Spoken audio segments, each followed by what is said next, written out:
we proceed? Yes, good morning all. Today being the 25th of January, and we're here to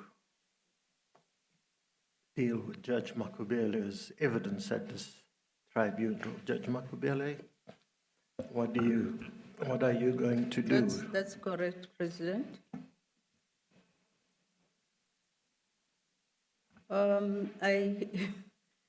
I don't know, because I have a lot of documents. When do I sit there? When I'm being cross-examined, or because I'm representing myself now, I will need to be referring to a lot of documents.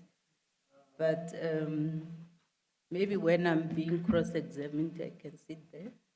I think, Judge Makhubele, you should sit in the chair where the witnesses have sat to you, and you can take your volumes or whatever else you may need with you. I think it's best that we do it that way. Otherwise, it may be somewhat confusing if you sit where you are. If you need time to take up your place, that's up to you, but we would like to proceed today. It is really your choice.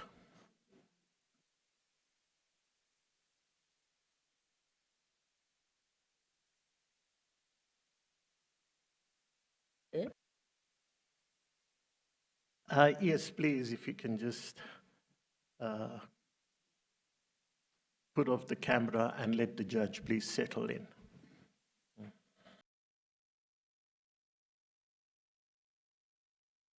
Sorry, Chairperson, before, can I just get just 2 minutes? I want to drink water. Just a second.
When the witnesses were testifying, and that is the document of the minutes of the meeting of the 30th of October 2017.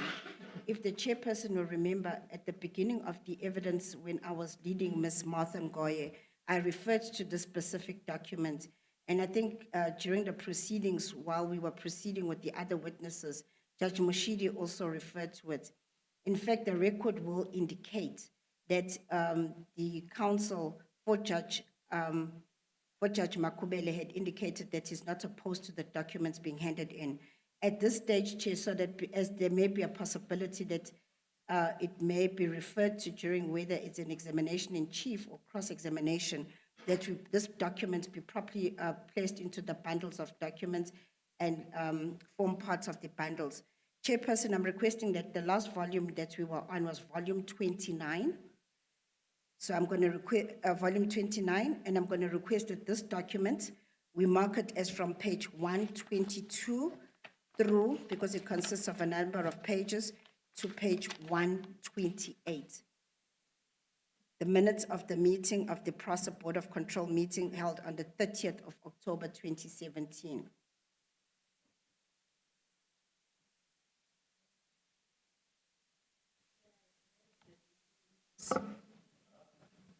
Just give me a minute, Judge Makhubele. I just want to get clarity on what we're doing now.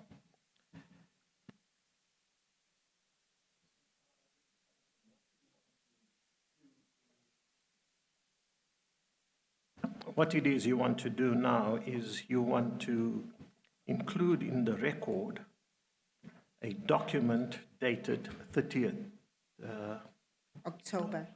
30th of October 2017, and you want it to be included in volume 29. Is that correct? That is correct, Chair.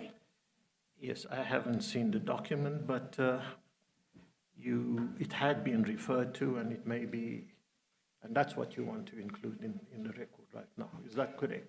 Chairperson, if you will remember, the document was given to all of us, and it was placed on the tables of the members of the tribunal. Yes. We had received it, and it has just not been properly put into the file. I see. Yes, it was, if you look at the record, it will indicate that counsel for Judge Makhubele had even indicated right at the beginning of Ms. Ngoye's testimony that he is not opposed to the document forming part of the record. Yes. Thank you, Chair. Thank you. Yes, Judge Makhubele, before I swear you in, do you wish to comment on what was just said now? Thank you, President. I can't remember what the document was all about. Was it from us? Yes, Chair. It was a color copy that was received from Mr. Sibuyi, who provided it to us and indicated that it's going to be referred to. And hence, and we did not object. And counsel for Judge Makhubele, if one goes into the record, it is there. It does not object to it forming part of the record. It's just that we never got to the place where we properly had it placed in the file. But Judge Moshidi, he also referred to it at some stage when he was asking questions. Anything else, Judge Makhubele? Because subject to what you have to say, the document will then form part of the record. If I don't know, I don't have it with me, President. I can't comment, but if it's a document that was placed by my counsel, there was a good reason for that, and I can't say more than that. Yes. Further, Chairperson, we have been placed in possession of records of of all the evidence that has been given by the witnesses, subject to your approval, Chairperson and members of the tribunal. We've circulated the documents. Everyone has copies thereof.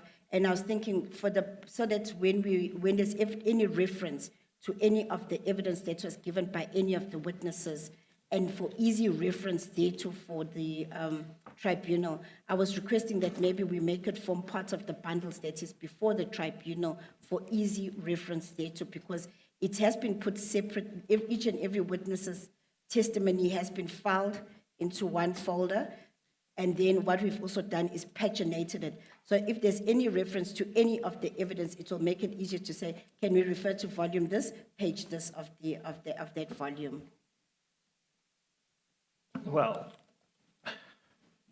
we will deal with it when we come there, but the document should form part of the record. Where we fit it in, if it is referred to, we will then deal with it then, if that's okay with you. If that's If it's convenient. If it's convenient, Chairperson, but there definitely will be reference to this document, to the evidence, but we will deal with it as proposed by the Chairperson. Yes. Thank you. Thank you. Yes. Thank you, Judge Makhubele. You are here to testify today before this tribunal, and before you give your evidence, you have to be sworn in. Do you have any objections to taking the prescribed oath? None at all. Well, then, do you swear that the evidence you will give will be the truth, the whole truth, and nothing but the truth? All you have to do is raise your right hand and say, "So help me God." So help me God. Thank you. The witness has been sworn in. Yes, Judge Makhubele, the floor is yours. First things first, the preliminary points that I've been raising yesterday, I was not under oath, I was not testifying.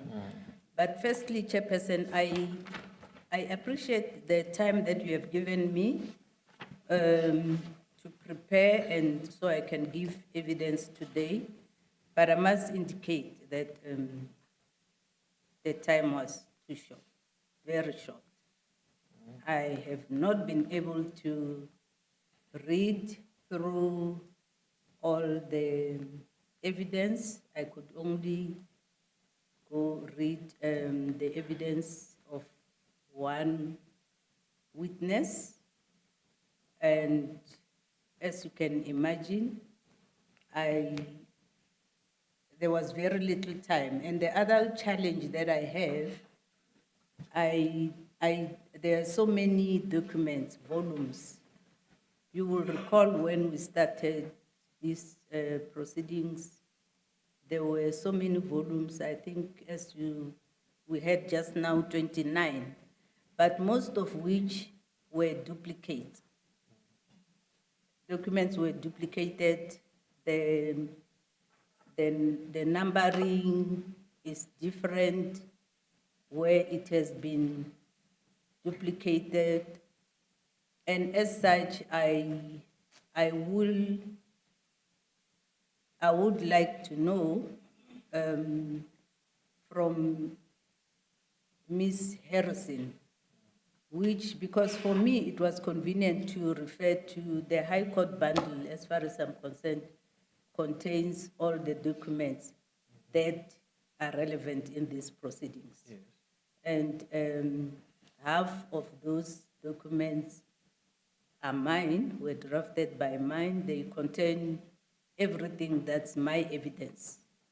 And then there are, even the complaint itself is in that High Court bundle. So it's easy for me to make reference to that. But the other challenge is I see there are, even the copying. So I have this challenge of trying to, as I proceed, I will have that problem with regard to referencing, President. I appreciate what you have to say, and there's much merit in what you have to say. It is somewhat confusing. But we will proceed with your evidence, and we will then, if you refer to a document, we will name the document, and we will then get the context as it is today as to where that document is to be found. Do you understand? And the correction of the record we will deal with in due course. So let's proceed. Thank you. Yeah. The structure of my presentation, I will start by giving you my short profile. Then the next, I'll deal with what I refer to as pre-formal complaint sequence or correspondence. The relevance of that correspondence is to highlight, even before I get to the evidence of the sole witness with regard to, I'm sorry, Chairperson, can I just put on my,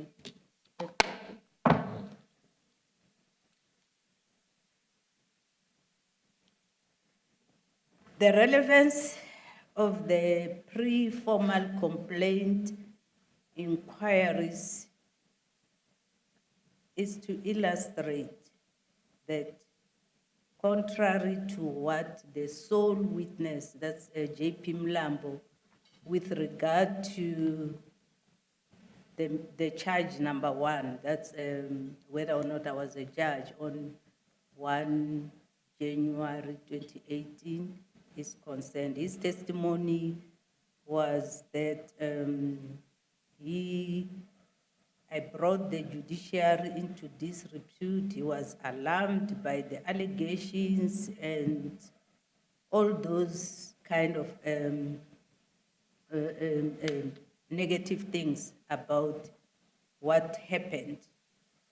So that's the reason I want to testify about these issues, the pre-formal correspondence between the complainant, JP, JSC, government, and everyone. This is before a formal complaint was laid, a year before. Then I will then go into, this should actually be my second point after my profile. So far, I have been labeled many things. Arrogant, employing Stalingrad tactics to delay, being the cause of these delays in the past 4 years. This is important, President, because it does not just end with the end of this tribunal. It goes to my integrity as a person, as a judge. I am still a judge, but currently I've just been labeled a lot of things. So it's important for me to put into perspective or to put on record the sequence. You will see who has caused the delay. I will acknowledge where it has been my fault. The complainant too, you will see from the correspondence that I will submit, that the complainant too had a hand in the delays.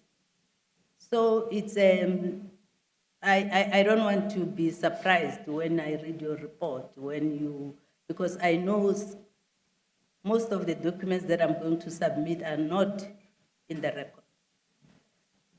Because I do not, my attorney who have just met, and she does not have, I've tried to make copies. I personally do not have facilities. I had to go to Postnet to print. She will, in due course, make copies available for everyone. If I make a point, it's because I have a document to support that point. I will also then, that also goes to the manner in which the JSC has handled this complaint, the delays and everything, and also the role that the complainant has played. Then the evidence will then flow. But I want to make this one point before I even tell you who I am. Judge Mlambo, Judge President Mlambo has made a lot of allegations regarding what he says. I ignored him. He called me to come and take an oath. He telephoned me several times. I went back to the complaint and I then realized the importance of that part of his evidence, because somewhere in the complaint you will see the complainant says I ignored his directive. It is in the complaint.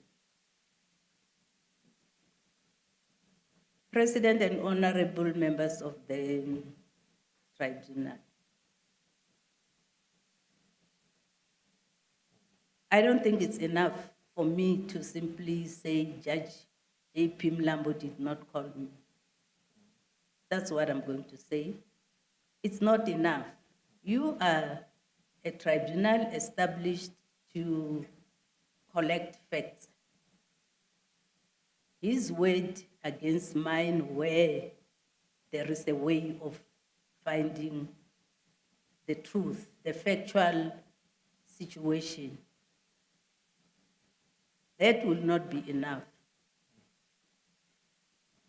And as such, I am going to introduce evidence. It's also not in the record.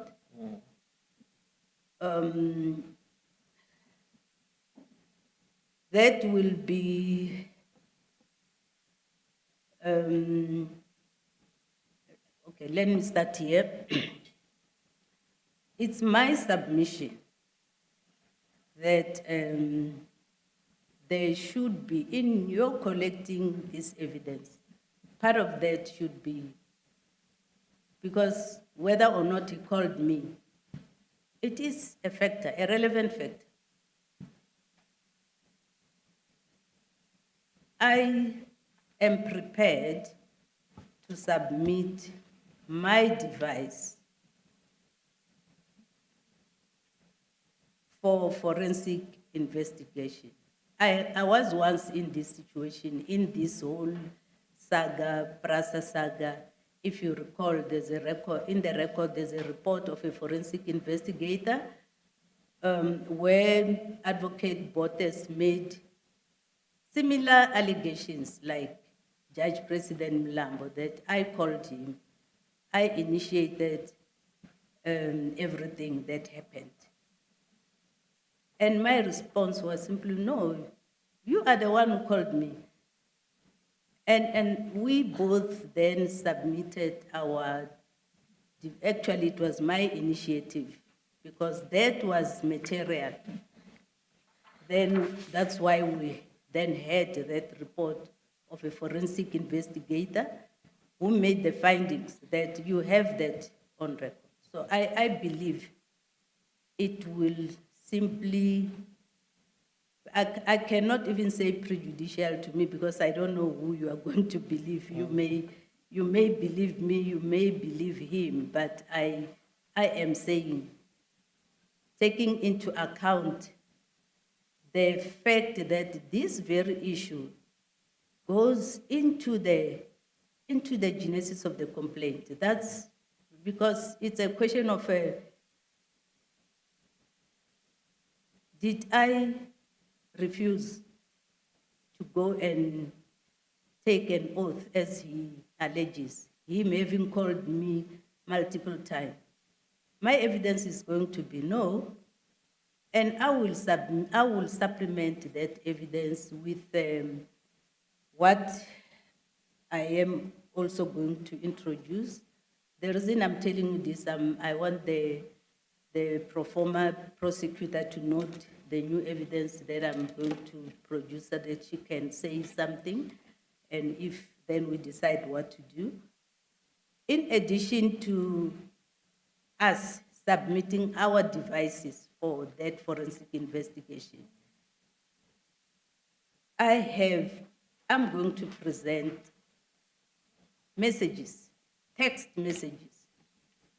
This, it's not before you, but it is very important for me, which will supplement my part of the evidence to say, look at all these messages.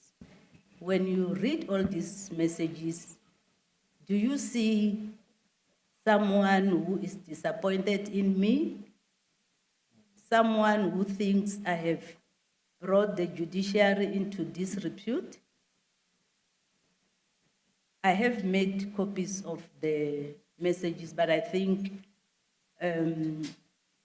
it's proper if it's done by an expert, because I could have deleted one message and only kept the ones that are probably favorable to me, but I will present what I have. I've already made copies.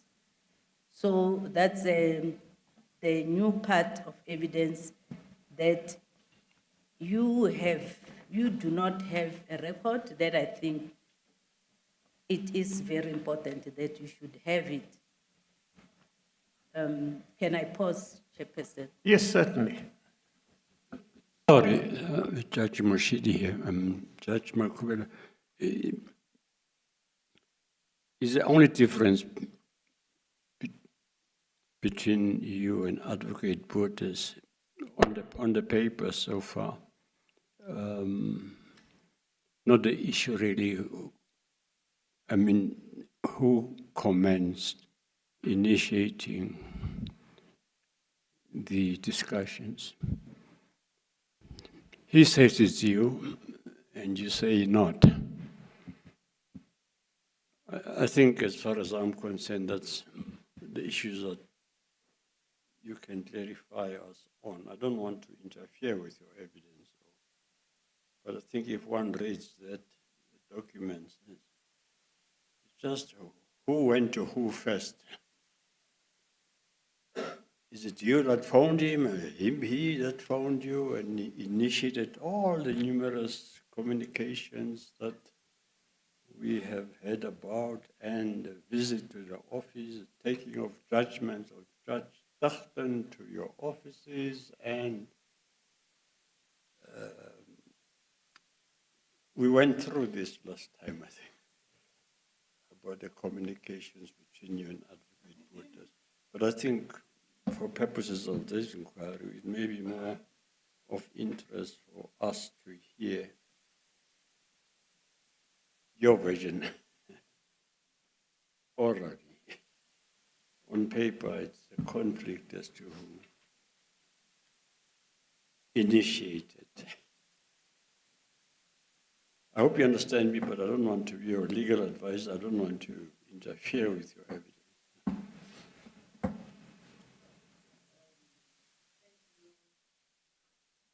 Thank you, Judge Mushidi. I don't quite understand the issue, but I think if I understand you properly, you are saying is the only difference between me and Advocate Bottas the question of who called who first. Am I getting you correct? I am. I mean, that's the only Yes, yes. issue that stands out. You may have other issues that you want to raise in connection with that as well. I don't want to limit you or prescribe to you. Yes. I mentioned that in passing.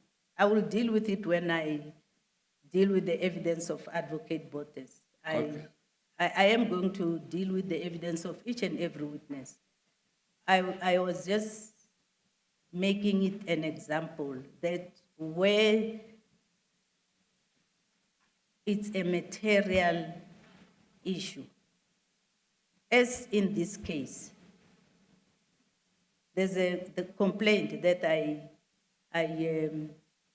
ignored the directive of Judge Mlambo, and then he comes here, he talks about the numerous times that he has called me, and so I'm saying,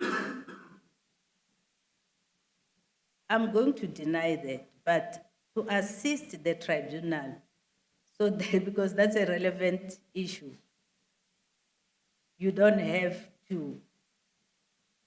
For me, it shouldn't be enough that you choose to believe him or believe me when there's a way of making a factual finding. That's if you are inclined to make that finding, and I don't want to surprise you to say you made a finding, but these are things that I believe in collecting evidence, the kind of tribunal that you are, and at the end of the day, when you come to that part of the evidence to say, she ignored him, he called her to come and take an oath on so many days, first week of January, second week of January. A simple analysis will tell you, and I will concede if it is so found, but from where I'm sitting, I'm going to deny that. I'm just warning you that when I get to his evidence, I am going to deny, but I'm asking you to consider whether you would not benefit, whether these proceedings would not benefit from what I'm talking about. But if you say it's not necessary, that's your prerogative, I am simply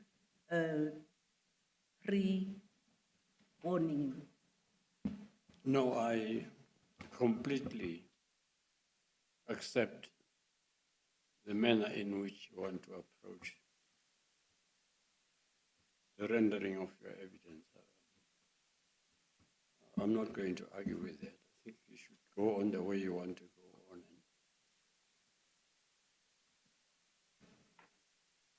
Please feel free to tell us your story in the way in which you want to.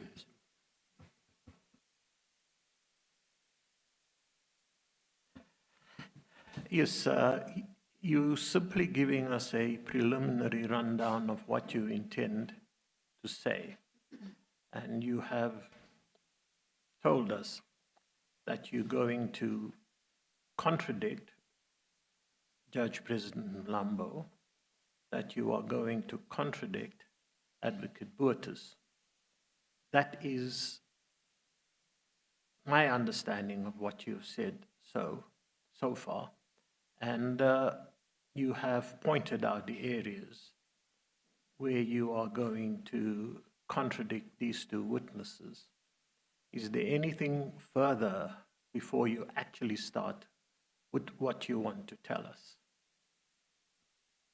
Thank you, President. I didn't say I'm going to contradict Advocate Boertes. That issue between me and Advocate Boertes is common cause. He has already been shown the report, and it's not an issue that's still going to be an argument. As I say, I was just giving it as an example, but it's your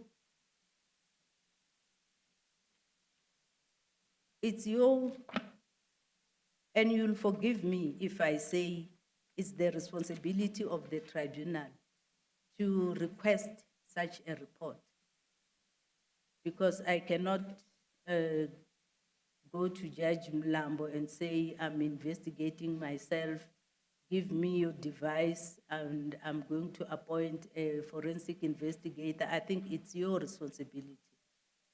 So I'm just saying that when I get there, here is an opportunity, and if you are not going to believe me, we will have to go that route. But maybe what I have on paper, the messages, maybe they won't be sufficient because they don't show the cell phone calls that JP says he made to me. And it's a simple thing, Chairperson. I mean, in this, the times we are in, it's easy to get that kind of information. They can even locate you that when you called me, you were at this location, duration of our telephone, and on this day, and it simply makes things easy.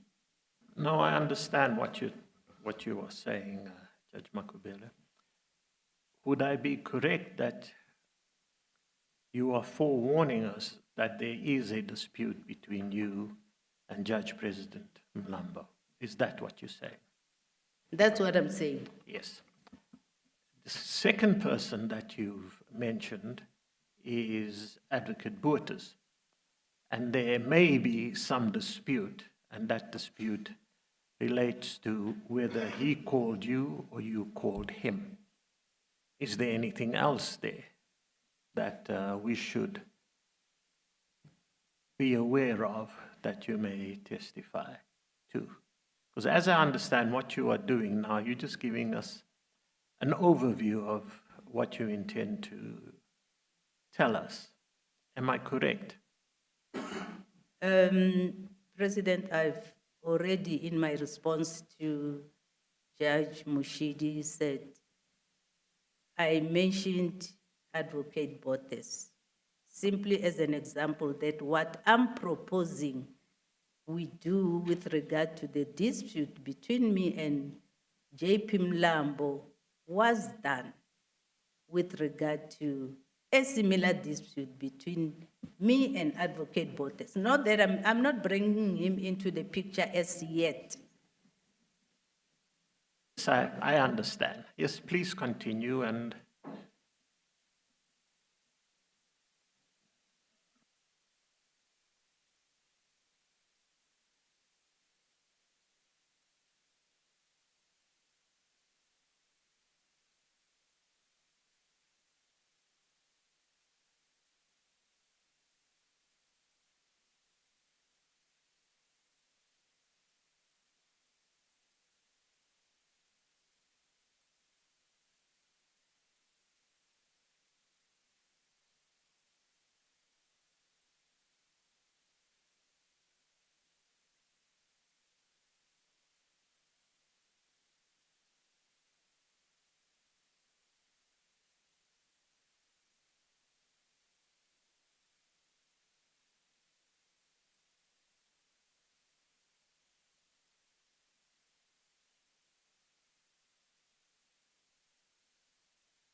no, if you need a break, please just indicate. Otherwise, we will sit through, it's now 11:45, we'll sit through to 12:30. But if you need a break, please let me know.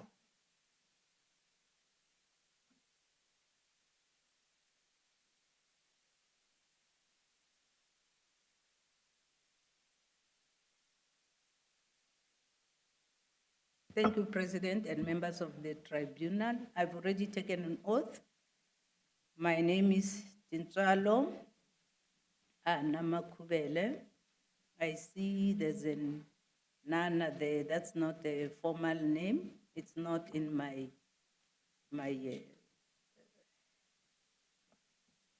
but that's just my family name. A summary of my profile, I studied social work in the early 80s. Started working in 1984. I had a passion for law because high school, one of the subjects that I took was Latin in Form 1, and then they told us that with Latin you can do law, so we developed that passion that one day I would be a lawyer. And my background is out there in the media. I was considered intelligent. I say considered because I don't know. As such, I skipped many grades in primary school. As a result, I finished standard 6, same time with my elder brother. There was no money. My father was labor. I don't know which company he worked for, but from some of the overalls that I would see at home, I think he was working for ING. And our first born brother was at high school. So when me and my other brother finished standard 6, we had to stay at home for that year because there was simply no money to pay for high school, secondary school. That year that I stayed home, I was still underage, but I worked at the local farms like Z2, the tomato farm, and then my mother organized me work to look after the local principal's small child.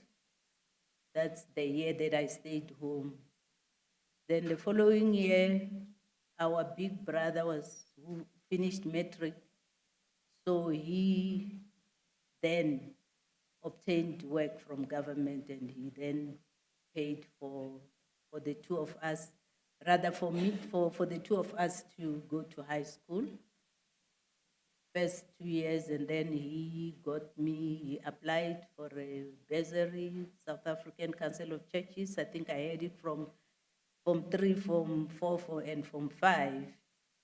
After that, the only bursary that was available, government, was social work, because there were no social workers, as far as I know, at that time, our place. So there was a recruitment for social workers. That was, you'll simply walk in the government office, and then they will give you a letter, go and register. So I studied social work.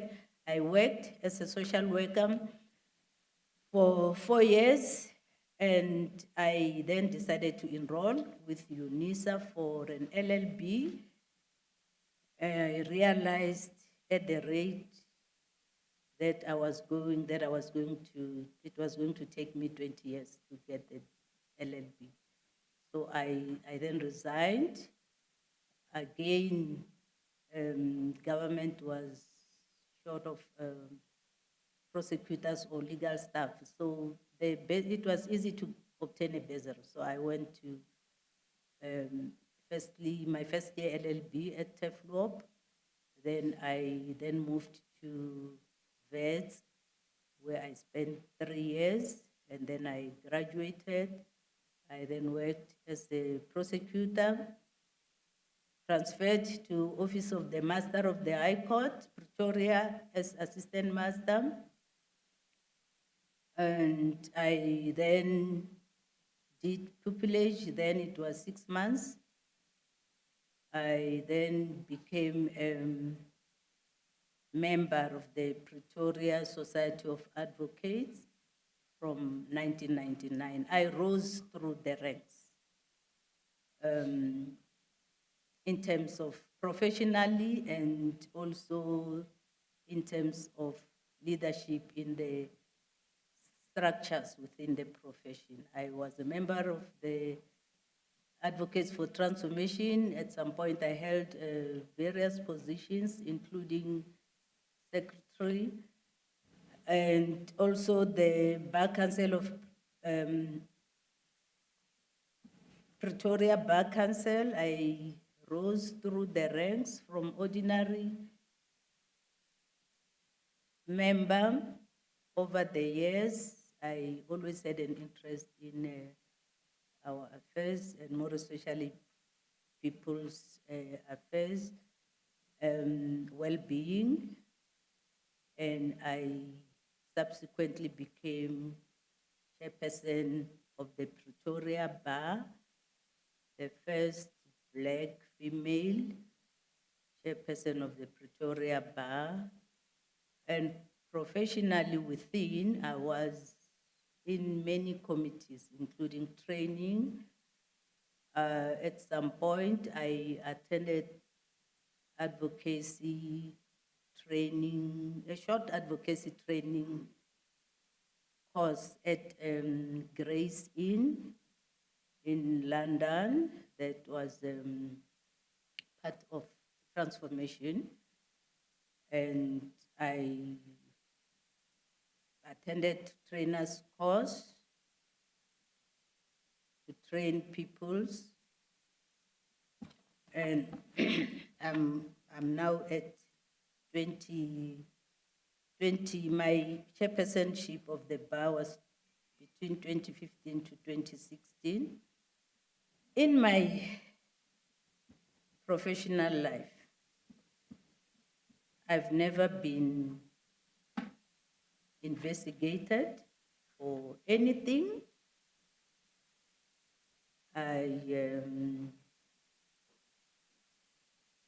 People have always held me in high esteem, high integrity. There's no one that I know of or that I've heard of that prior this Unite Behind complaint has ever raised anything about my lack of or compromised integrity. I took silk I was recommended for silk in 2012, but I was part of that group. If you should know that there was a challenge whether the president has the right to confer silk status or not. The matter went up to the Constitutional Court, Mansing.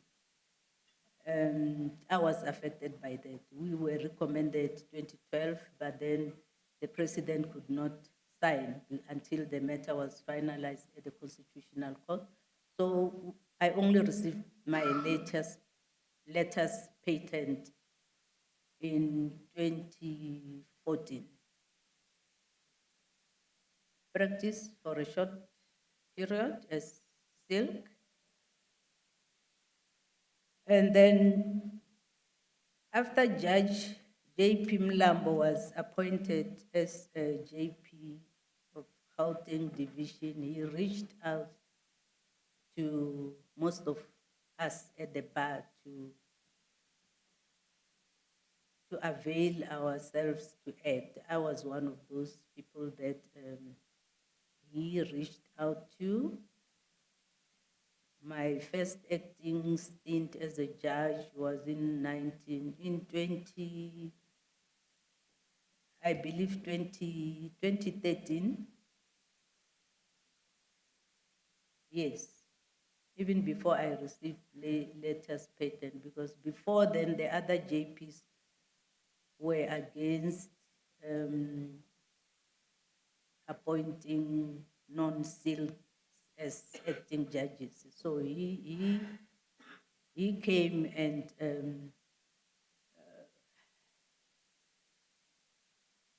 I think he had confidence in us that, I mean, if, like me, by then I had been in the legal profession for some time, and there's a lot of practicing advocates who would have practiced for 20 years without silk status. So he was not just looking at silks, he was the first to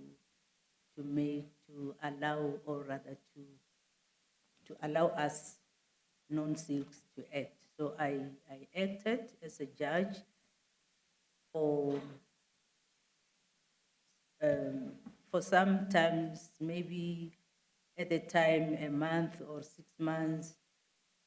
And we then became, because he was easy to relate to, and he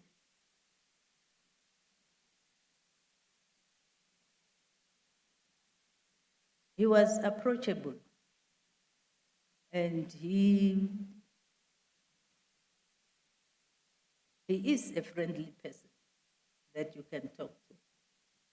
So over the years, as I was acting, he asked me why I was not applying to join the bar, not the bar, the bench. And I kept on saying I wanted to gain more experience as senior counsel. And as you know, sometimes you can have the title senior counsel, but you don't have the work, the struggle of Black practitioners. More especially women. So it was a struggle to get work that's equal to your title. And I thought I wanted to gain more experience, because by then, work was starting to trickle in. I was starting to lead juniors. There was one particular big matter that was heading to the Constitutional Court. I've never appeared at the Constitutional Court with the vast experience that I have, but so for me it was, if I have this opportunity to appear at the Constitutional Court, and here's a matter that is definitely heading there, I would not want to lose it. So as then he convinced me to put an application. That was in 2017. And obviously, he would tell us what we need to do, show us what we need to put in, and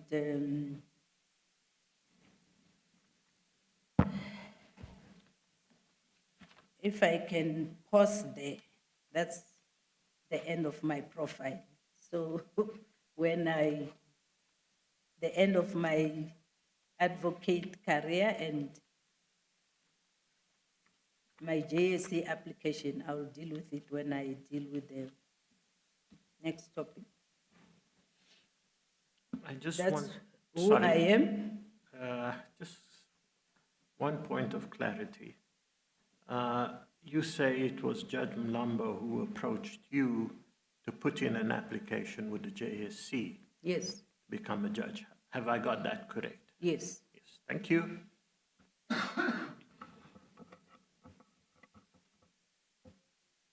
I think that also appears in the transcript of the JSC, that he is the one who recruited me to the bench. Thank you, President.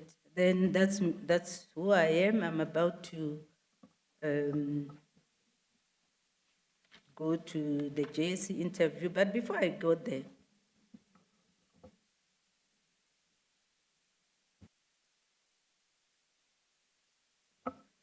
President and honorable members, from what I've told you, I'm a very respectable and respected person.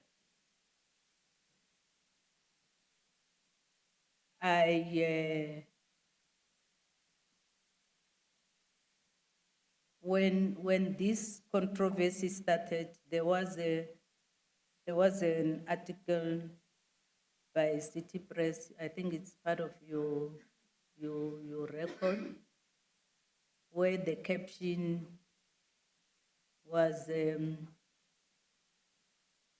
arrogant judge refuses to leave Prasa. And as matters stand, this matter is of not only of public interest, but the public is interested in it. When you read newspapers, you read a lot of commentators, legal commentators,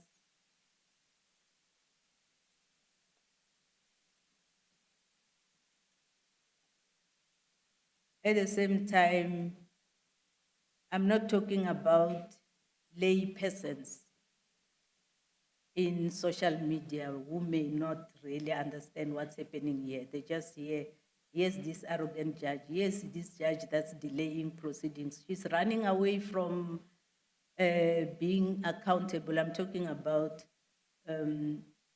people who understand the law.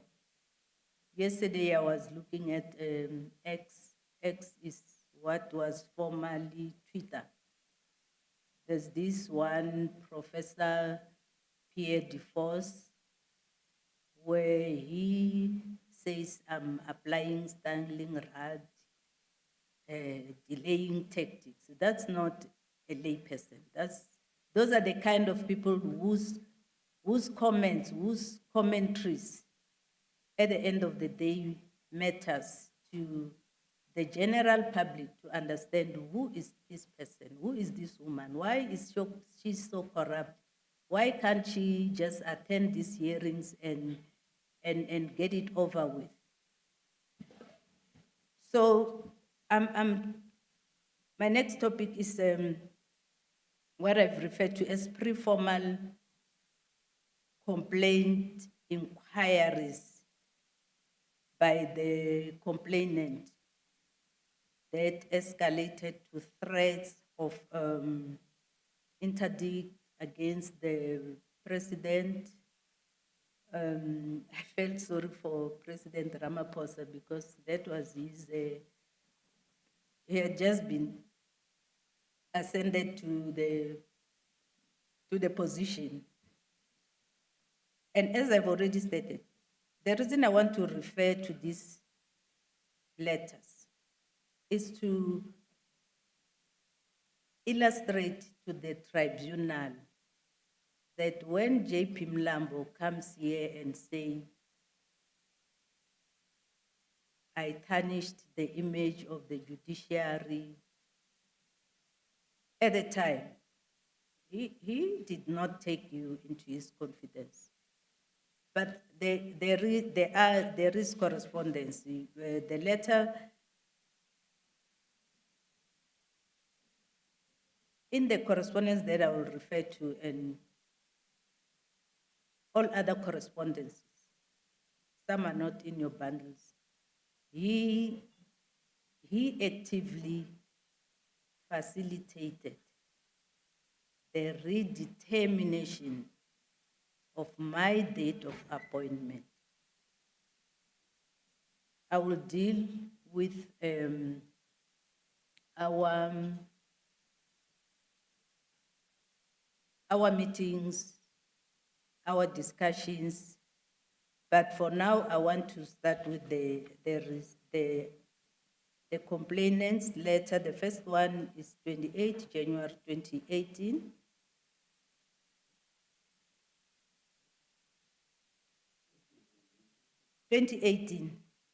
This is a year before the formal complaint.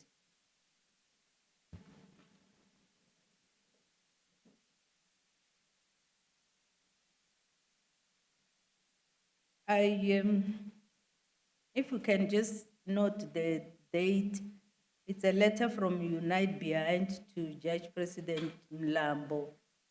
The bundle that I was reading is Annexure TAM5. It could be named something in other bundles, but if we can just keep the date in mind. In this letter,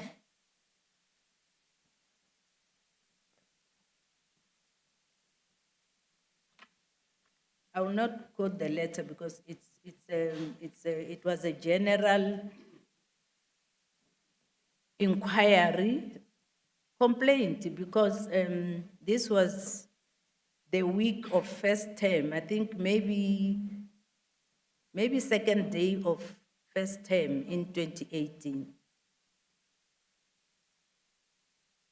The complainant wrote to JP Mlambo to say, one of your judges, they attached a court roll.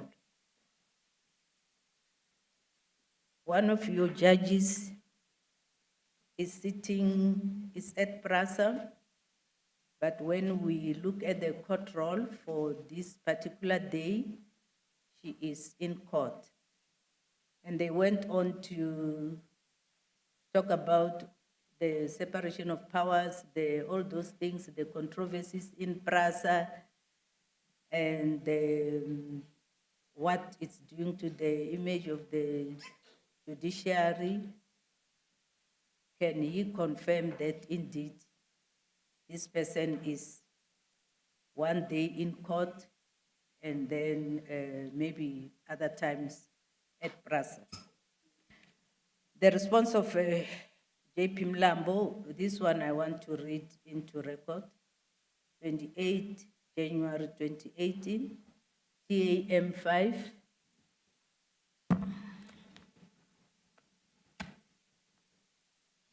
I'm sorry, let's have the date again of the letter. You say that Judge Mlambo wrote. Yes, And the date? 28 January 2018. 28th. Yes, 28th of January 2018. 18. And to whom is the letter addressed? To unite behind the complainant. It's a response to the complainant's letter of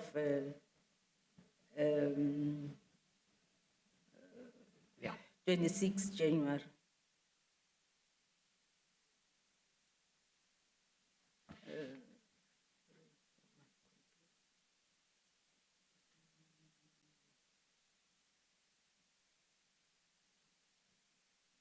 If you have volume 2 of the High Court application,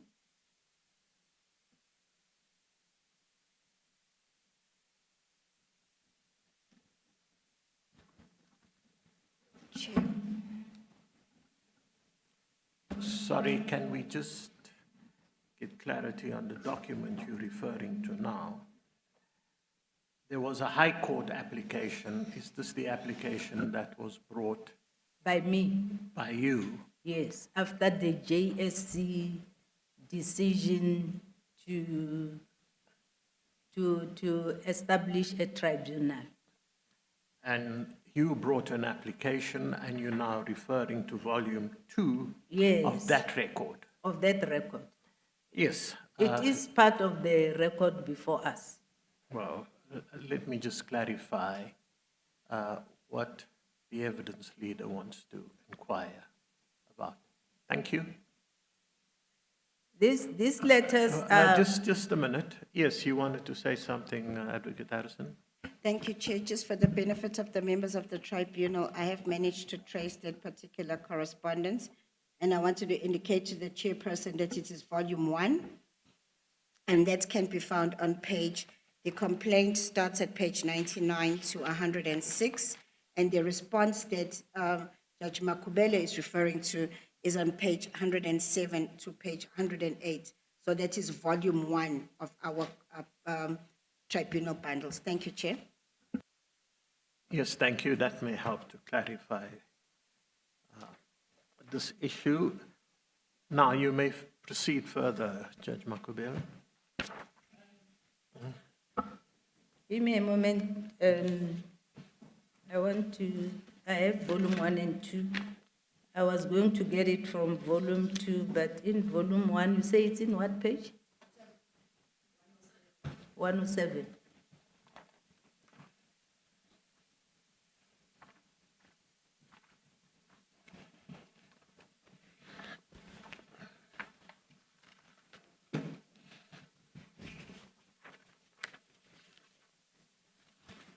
Thank you, Ms. Harris. Ms. Harrison, this is the response of Judge President Mlambo. He has just been told that one of your judges is doubling up as a judge and chairperson of PRASA. Yesterday we saw her name appearing in the court roll. They attached the court roll. And his response here, it says, paragraph 2, paragraph 1, he confirms receipt of, it's a very short letter, President, I need to read it, put it on record. Yes. Paragraph 1, he confirms receipt of the letter. Paragraph 2, he says, I've already forwarded a letter to the Minister of Justice and Correctional Services to request the President to revoke, underline the word revoke, the appointment of Madam Justice Makhubele from the 1st January 2018. Paragraph 3, my request is that her appointment be with effect from 1st April 2018. And this was the request of Madam Justice Makhubele. She has undertaken to ensure that by the time her appointment takes effect, she will have resigned from all positions she is currently holding, underline all positions. Then paragraph 4, he says, Madam Justice has not taken the oath nor has she been paid any salary as a judge. Paragraph 5. I further confirm that I forwarded your letter to Madam Justice Makhubele for her noting and comment, underline noting and comment. That's JP's response to being told one of his judges is doing court work and also at Brasa. Then the complainant was not satisfied with, well, they didn't tell me they were not satisfied, but they made a follow-up after receiving this response from JP, and their follow-up, it's a letter that you will find, it's dated 12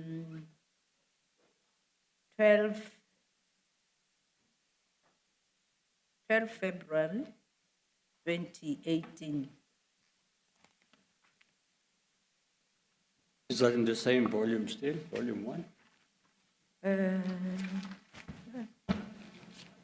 It's going to be a long day for me. I've marked it here. That is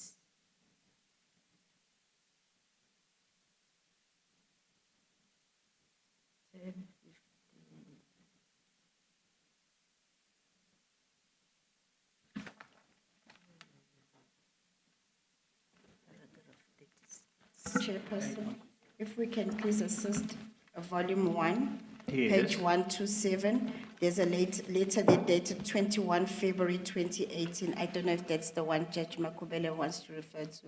It's Volume 1, the one that we're on, page 127.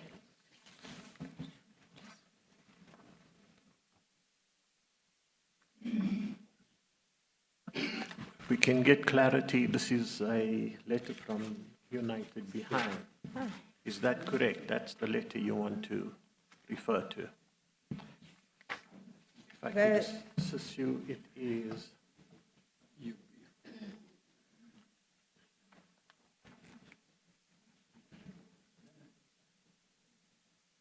I have before me a letter dated 21st February 2018 from United Behind. It's in volume 1 at page 127.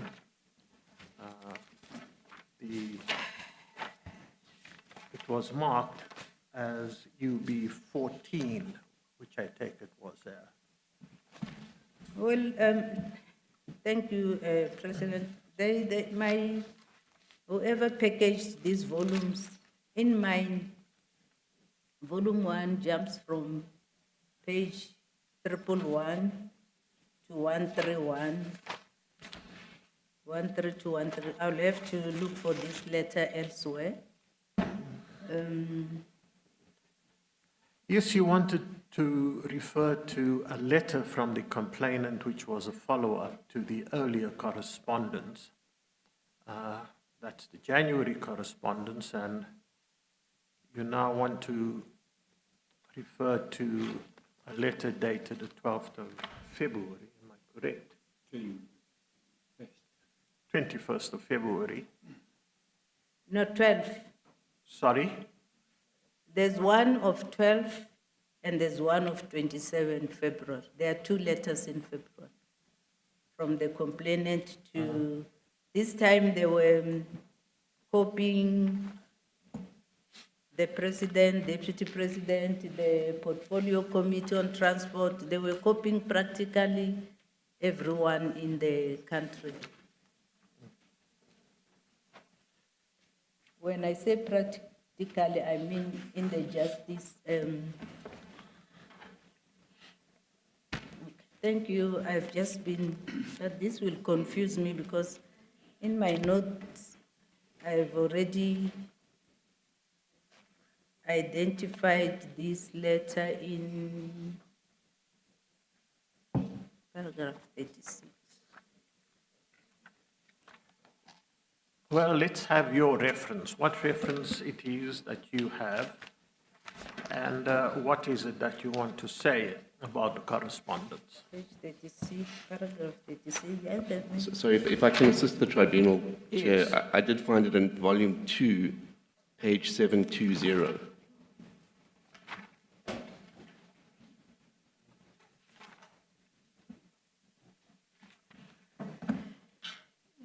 Chairperson, can I have a moment to, I think my volumes are, I have noted here in my notes from reading my, that this paragraph 36 of my affidavit, I'm referring to this letter, and it's supposed to be annexure TAM 16.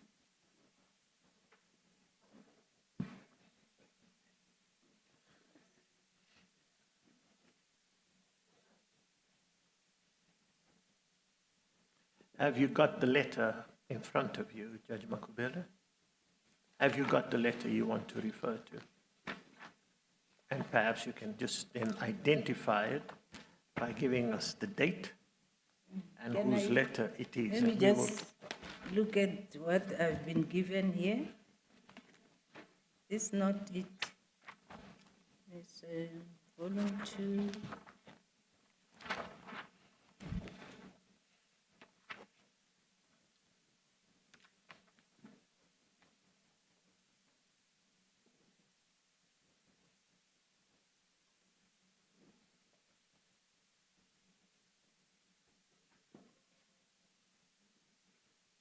Six, 9, 9.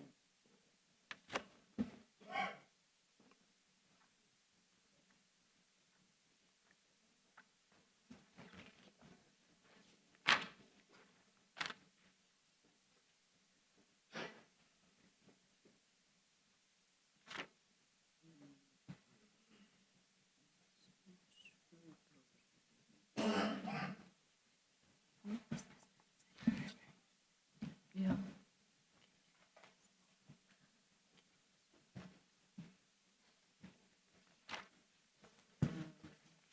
Does it have the other one of 27? 27?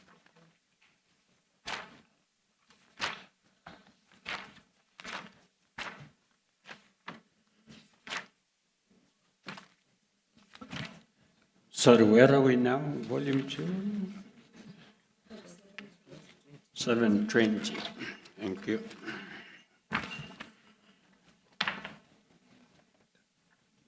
In volume 1, the letter is in page 722. Volume 2, it's in page 722.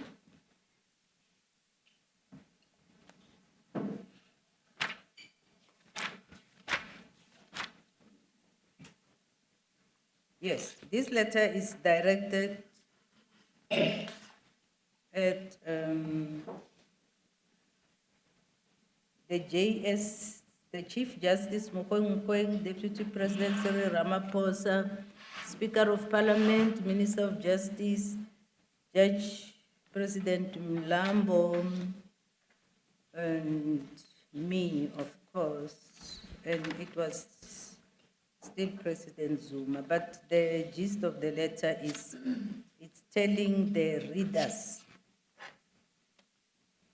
that I'm at Prasa, and they describe themselves, and that I was appointed a judge, and that Judge Mlambo has given them,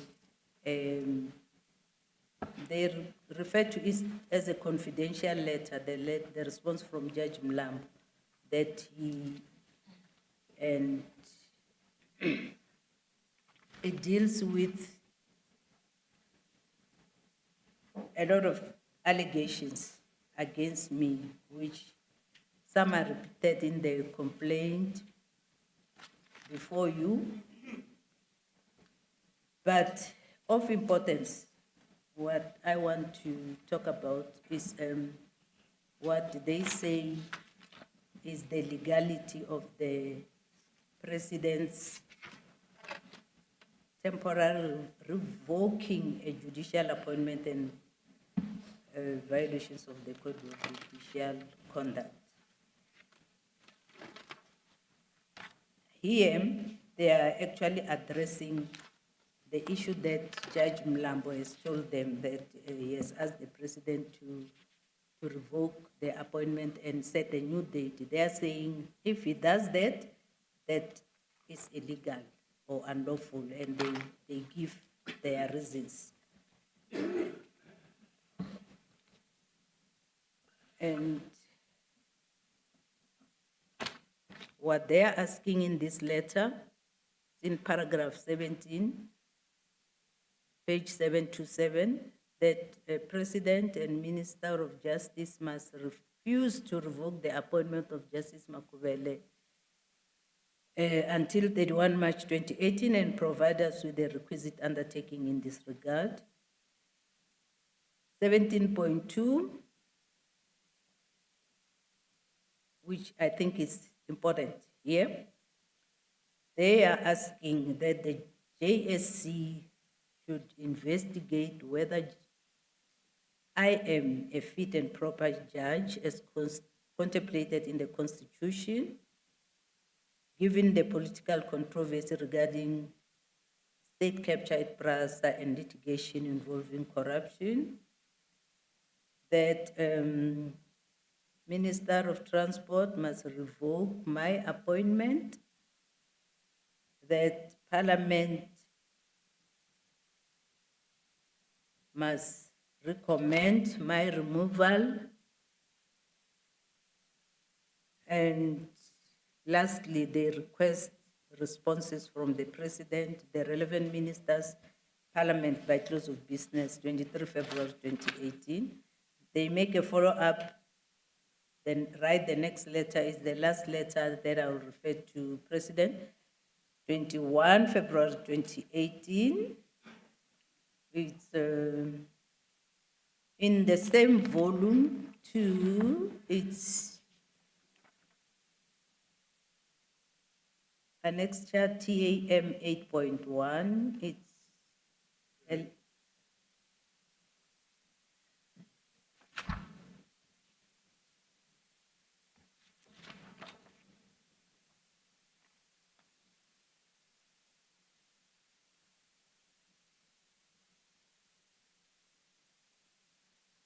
thank you. It's again directed to the same recipients as the previous letter. It's said to be a correction to the previous letter.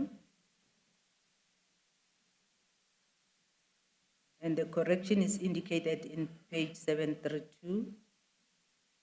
And they actually giving additional facts that must be considered, that I was summoned to Parliament,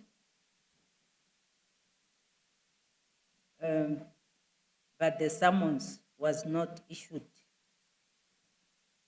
And basically, according to them, that's a misconduct. It's you should have seen in the one of the complaints is that I failed to attend Parliament.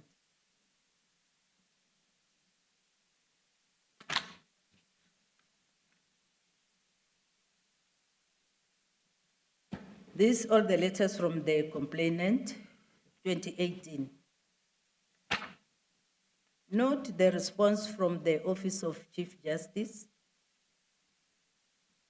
to all the letters, because they will copy all the letters. The response is in page 735 of the same volume, volume 2, book 1 of 1, page 735 UB15.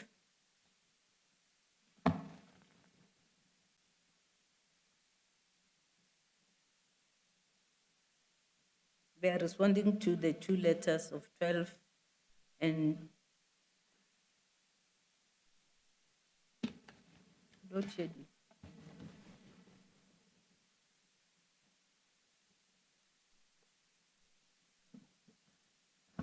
We seem to have a bit of a problem.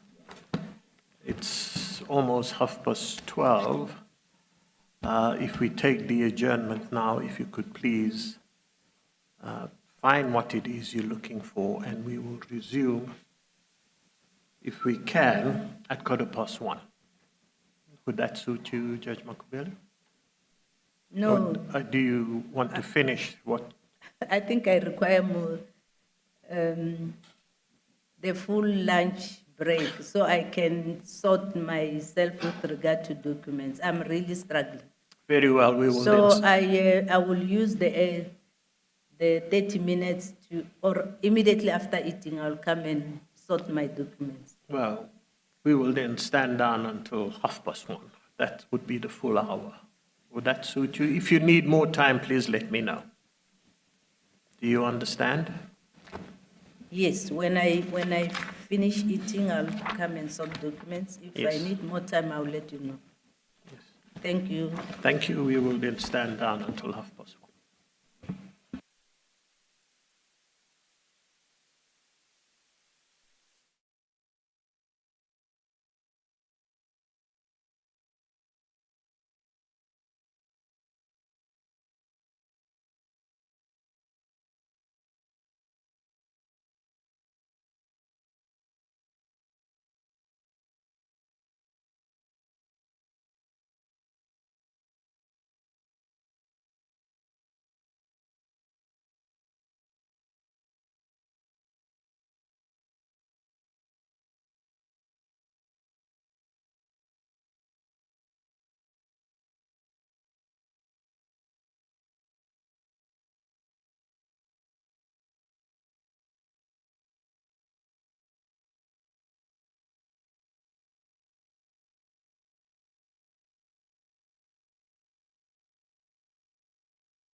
Thank you. Judge Makhubele, you're still under oath, and we will now sit and hear your further evidence that you'd have to. Thank you, President. I must say that I didn't have enough time to check what I wanted to check, but so the struggle for me will continue. But anyway, I wanted to refer to the last letter in this theme. That's the letter from the JSC replying to the complainant. I found it in volume 2, page 737. No, sorry, 735. It's dated 27 February 2018. Basically, the first paragraphs is just an information to the complainant that how complaints against judges are filed and investigated, and then an advice in paragraph 3 that if they need to lodge a complaint, that's the procedure that they need to follow. For my purpose, in what I'm trying to highlight is paragraph 4, page 736, which I want to read onto the record. It says, We've been informed by Judge President Mlambo that Judge Makhubele is not set as a judge in the Gauteng Division of the High Court while serving as chairperson of the Interim Board of Control of the Passenger Rail Service of South Africa, PRASA. She has indicated that she will only assume a judicial duties with effect from 1 April 2018. Her name in the unopposed role in the Gauteng Division of the High Court was an error that was committed by roll call registrar. Judge President Mlambo has reprimanded him accordingly for this error. Paragraph 5. As things stand, Judge Makhubele has not commenced with the judicial functions nor taken the solemn oath of or affirmation as required by Section 174, subsection 8 of the Constitution, read with Schedule 2 of the Constitution. It's signed by the Secretary of the Judicial Service Commission. The signature appears to be that of Chilwani, dated 27 February 2018.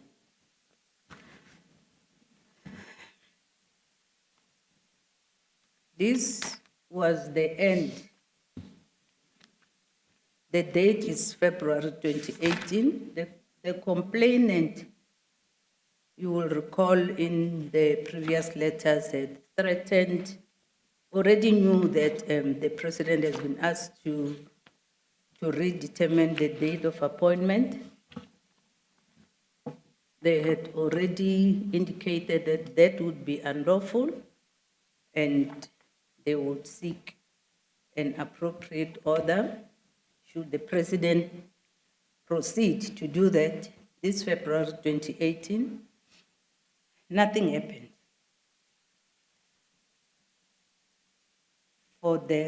From February 2018 to the next year, which the complaint, you will recall, was filed 14 January of 2018. I will deal with the redetermination of dates and all other things when I get there, but what I wanted to highlight is this was the end of the matter. They left it there for a year. And in my response somewhere, I wish I could find the paragraph, but the short space of time that I had to prepare, I was not able to. But the complainant in their report, the complaint, they have referred to, they've attached, not just referred, they've attached the judgment of my colleague, brother, Judge Dukten. That judgment is dated 28 November 2018. And the purpose of that affidavit is in the complaint. They say another judge has already found me to have done something wrong. I wanted to find the right paragraph where they talk about why they are attaching this judgment. But the gist of it is that, remember, from February, they did nothing, but immediately Judge Tukten gives this judgment, they then jump into action and attach it and say another judge has made those findings that Judge Tukten made in that judgment, which I'll talk about at the right time. So then the complaint is filed on 14 January 2018. That's the end of this theme. The next theme, it's what I've said. I want to clarify the tribunal and also the public out there and everybody, because the narrative is that I'm the one that delayed this the finalization of this complaint. There's a letter that was... Sorry, my sister Makhubele, before you move on to the next issue, the issue you have just dealt with in volume 2,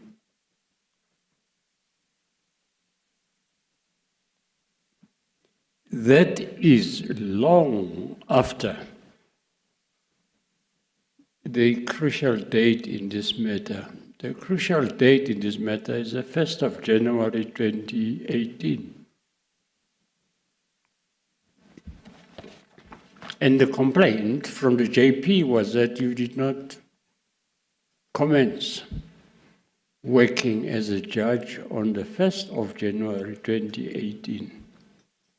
All the things you've been reading here go to February and onwards.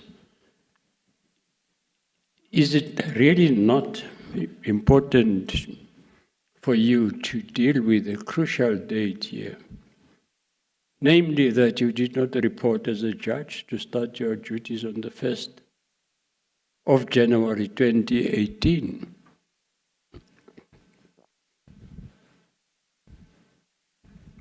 On your version, you were not a judge on the 1st of January 2018 yet. You only became a judge in June of 2018. But if you bear in mind the evidence of Judge President Mlambo, you did not report for duty on the 1st of January 2018. And to take it further, he says that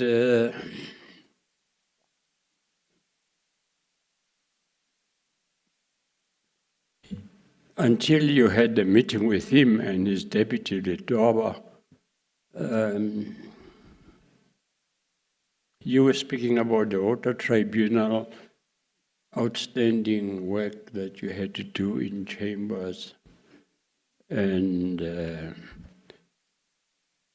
there was no mention at all about PRASA. They had to extract it from you after seeing newspaper articles. I mean, for my concern here, and I think the task of the tribunal should be to find out why you did not report for duty as an appointed judge on the 1st of January 2018.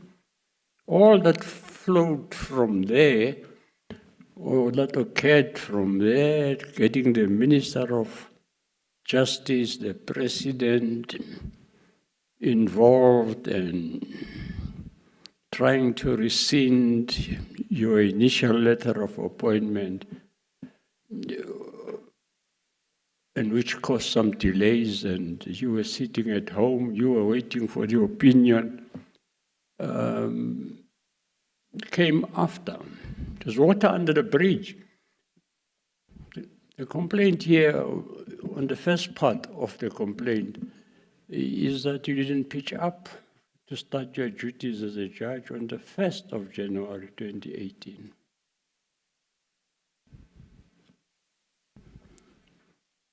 And in fairness to you, once more,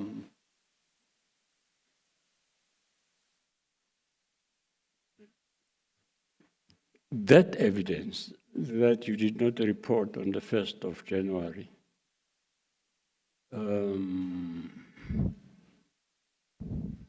was never disputed here before us. Do you agree with me, or am I misreading what you're submitting or testifying about? Thank you, Honorable Judge Mushidi. J.P. Mlambo has answered that question himself.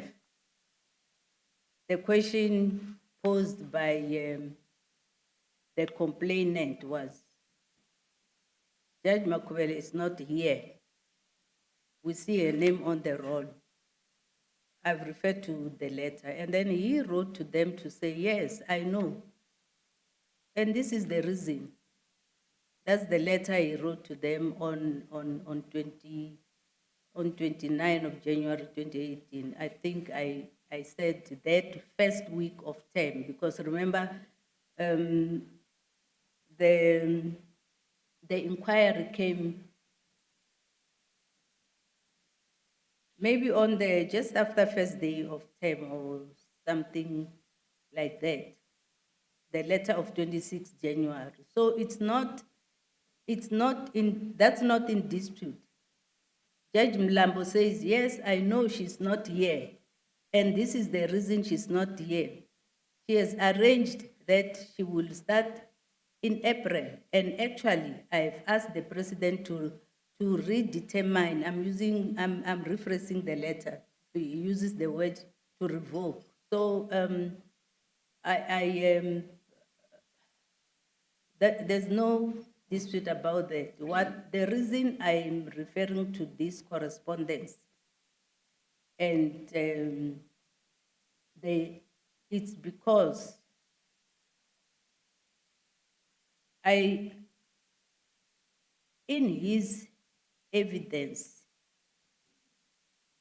J.P. Mlambo, I said it when I started, why I need these letters to be specifically placed on record, because I'm trying to illustrate that there was no surprise here. No one said anything about, when I say no one, I mean neither JP or the Chief Justice, that they had an opportunity to take action then,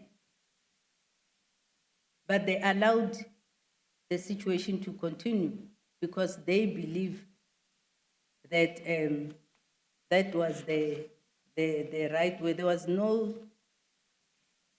so that's why I'm linking this with the evidence of J.P. Mlambo. And then I said, when I end where I end, is to show that then they did not deem it fit to lay a complaint against me, the complainant, for a year.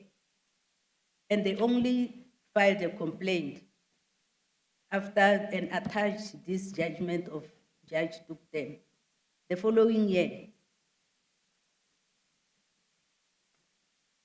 If I may, Sorry. Well, if that is the case, then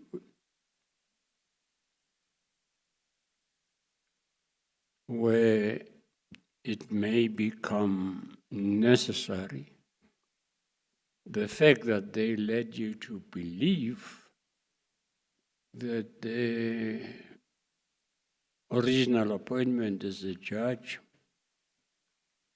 with effect from the 1st of January 2018 would be amended so that you could start. I think initially it was going to be somewhere in April, but that never occurred, as we know now. It only occurred much later in June of 2018. But if that is relevant, it may become something counting in your favor somewhere, that they misled you into believing that it was possible that an original letter of appointment date can be changed to suit you and others. But that's something else. And if I can deal with the question of the roster and the complainant saying your name was on the roster when you in fact had not commenced your duties as a judge, to me it may indicate one thing only, and that is Judge Mlambo, JP, had prepared that roster in anticipation that you would start on the 1st of January 2018. Is that not the logical thing to accept?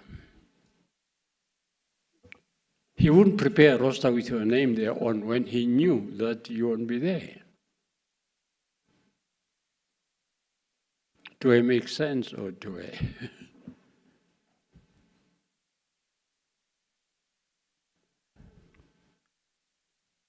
thank you again, Honorable Judge. Your first sentiments are correct. And that's my defense, actually, that I will get there. It's a question of probably you want me to get there faster, and I have prepared to go maybe the route that there's something that I want to prove before I get to the specifics of the evidence. Yes, the purpose. There was never any intention to start on the 1st of January. When I get to the evidence of JP Mlambo, there's anticipated certificate for me should have borne the date of 1 April 2018. And that's why I say he actively undertook this process to rectify that, to refer, if I may tell you, I never received that certificate of 1 January. When I went to his office, the last time we had a meeting, and he just said, here, the envelope here, these are certificates, and I can't give you yours. I've stated this in my application to the High Court. At the right time, I'll point to. It's not something I'm starting to talk about now. And I said, I can't give you this certificate because what are you going to do with it? It's not yours. It's not valid. I'm taking it back. I'm sending it back. And that's what he did, exactly that. It came back with a date of well, we had anticipated 1 April, but then the president had to get legal opinion whether he can redetermine a date of appointment. And the opinion was saying to him, yes, President, you should know the date of commencement. That's between the JP and the minister. It's an administrative issue. It has nothing to do with the JSC. It has happened before. Someone's certificate will come with a date different from others. It's nothing new. And I will testify about why. I remember last time when he was testifying, you asked him, in view of all your evidence, what made you to change your heart and now start to involve yourself with changing dates? And there's an answer that he gave, but I will get there. If you can just bear with me, I understand your apprehension. Here is at the terms of reference, but the reason I want to get all this cleared, it's because I know this perception that I've been running around not wanting to testify, if I don't clarify it, put it on record. I don't know what your attitude is about me. Okay, do you say to me now I should leave that question and you will deal with it later? I will leave nothing not addressed. I will, when I get to evidence of a specific witness, I will get to I will start with Judge, the sequence in which they have testified. I will start with Judge Mlam. From there, I will deal, when I come to him, I will deal with our discussions prior to JSC interviews, which he has acknowledged what it was all about. And then after the interviews, when he issued that directive telling everyone that their starting date is 1 January and when we ask you to explain certain things, we're not acting outside our mandate. We regulate the proceedings here. And if we ask you questions and you say, no, not now, I'll deal with it later on, it's fine. But bear in mind that we are in control of this proceedings here, and we want to find out exactly what happened. And the sooner we do that, the better for everybody in the interest of justice. But you want now to say, I must wait until you are ready to tell the tribunal why you did not report for duty on the 1st of January 2018. Thank you again, Honorable. You know, once you do that, I have already. sorry, once you do that, the matter falls into perspective. We can understand why it did not happen and why certain things happened thereafter and why you were ultimately appointed or reappointed on the 1st of June 2018. But if that is your preference to say that we as a tribunal may not ask you questions at this time when you don't want to answer them, then that's something else. Thank you. Thank you, Honorable. I didn't say I didn't want to answer. I have answered, and I have indicated that I was going to deal with it. If I can repeat the answer, I did not start on 1 June because I had an arrangement to start on 1 April 2018. That is the answer. And I said Judge Mlambo himself answered people who were inquiring, people who had seen the role. Who is the complainant? I can't say people, I'm talking about the complainant. In that letter that he wrote to them on 29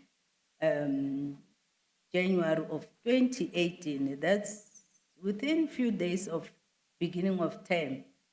And he says, yes, she is not here. I have asked the president to revoke the certificate of 1 January and redetermine the date of appointment as 1 April 2018. And with regard to the role through President, the Office of the Chief Justice answered that question that in the letter that I've just placed on record, to say, if you say you have seen a name in the roll, that's an error that was committed by the clerk, the registrar making rolls, meaning what you have put to me, Honorable Judge Mushidi, is not true, because on their own version, I should not have been on that roll, because they're saying it was an error, because arrangements had already been made, but then someone in the office of the registrar, when he was here, Judge Mlambo, I think he gave answers as to why that happened, but it's in black and white, it's in writing here that my name should not have been there. It's an information that the Office of the Chief Justice says they received from Judge President Mlambo that that was an error. I have no intention of not answering your questions. I know very well that once a trier of facts drives you to a certain direction, that it means that's where the concerns are. So I would not deliberately avoid questions, because I know once you voice out something, that's what's concerning you, and my duty sitting here is to deal with what is concerning you, because I can testify for 5 days and then only to find that your concern is only one thing. So I'm actually privileged once you raise an issue with me. So I have to answer Honorable Judge Mshidi. Okay, I don't want to argue with you the whole afternoon. Let me round off your answer then to me. You say you did not commence your duties as a judge on the 1st of January 2018 because you had an arrangement. Is that it? The next question would be, with whom was the arrangement? Sorry? Oh. Thank you. Let me leave it at that. You may continue. Thank you, Chair. At there because, as I said, he, in consultation with the minister, determines the date on which his lot or his group of new appointees should start, and he communicates that to the minister, and then the president signs. So, but the short answer is with him. And when I took it up with him, that why is my certificate? Why do you say now I must start in 1 January in that general notice? And then we had there's a trail of email in the documents. And one up to, there's a, I think one of the parties said there's an email, the directive that they talk about of the roster of 7 December. But then, as I recall the evidence correctly, my counsel pointed out an email of 14 December, this a day before recess of 2017, where I was making an appointment to talk to JP Mlambo. So we didn't end where there was that duty roster. We went beyond that.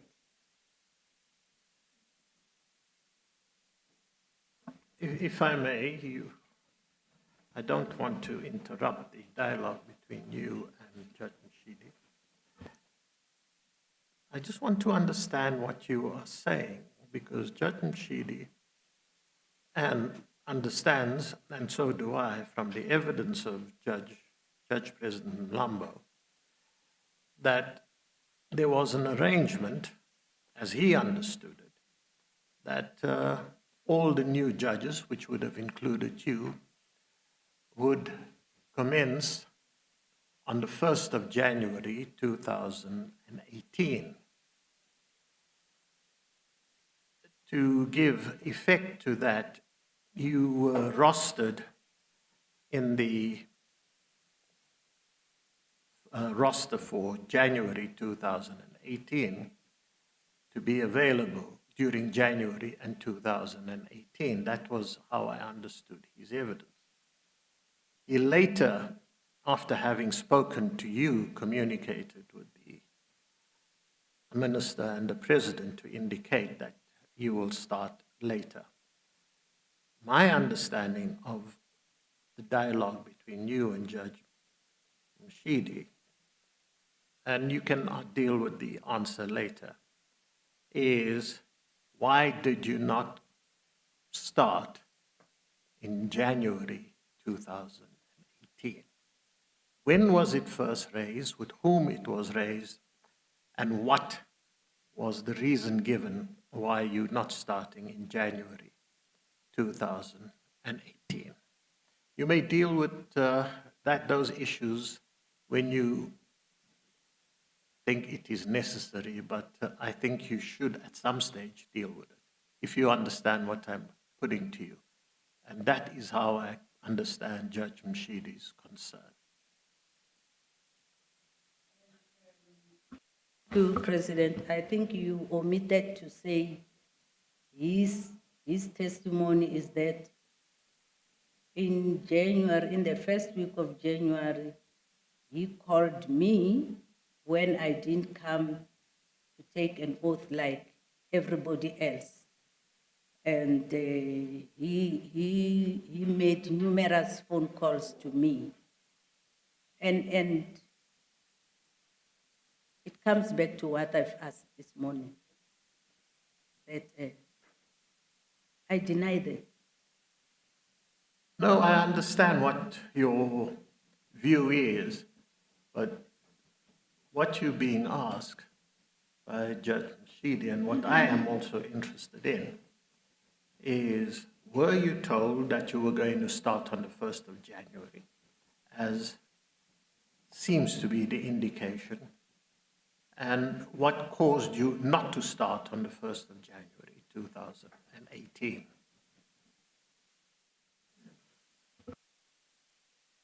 Can I ask, told by who, President? By the Judge President, because the roster for January 2018, the first roster, you were rostered to do duty in the High Court in January 2018. Isn't that so?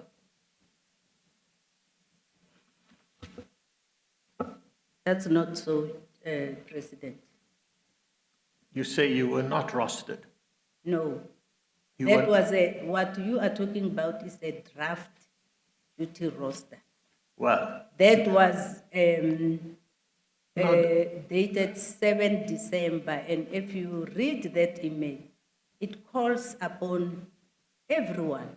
We have all seen that, well, at least in my division, and Judge President Mlambo testified about it, that there's a draft, and then the email, the body of the email invites every judge in his division to look at the draft, and if there are issues to raise, then they must be raised with him.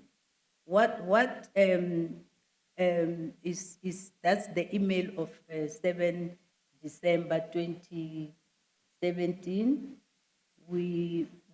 And then he then says, my evidence is before the final roster was made,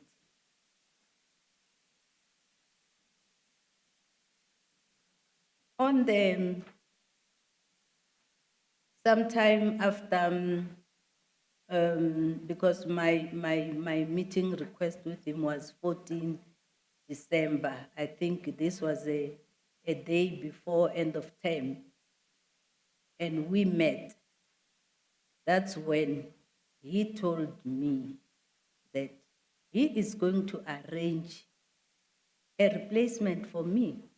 So I was not expecting to be in the final role or to be reporting for duty when term begins. By the way, term doesn't begin on 1 January, didn't begin on 1 January. The date of 1 January is just a date that would have been in the appointment certificates. We can check when term began, but it's sometime towards the end of January.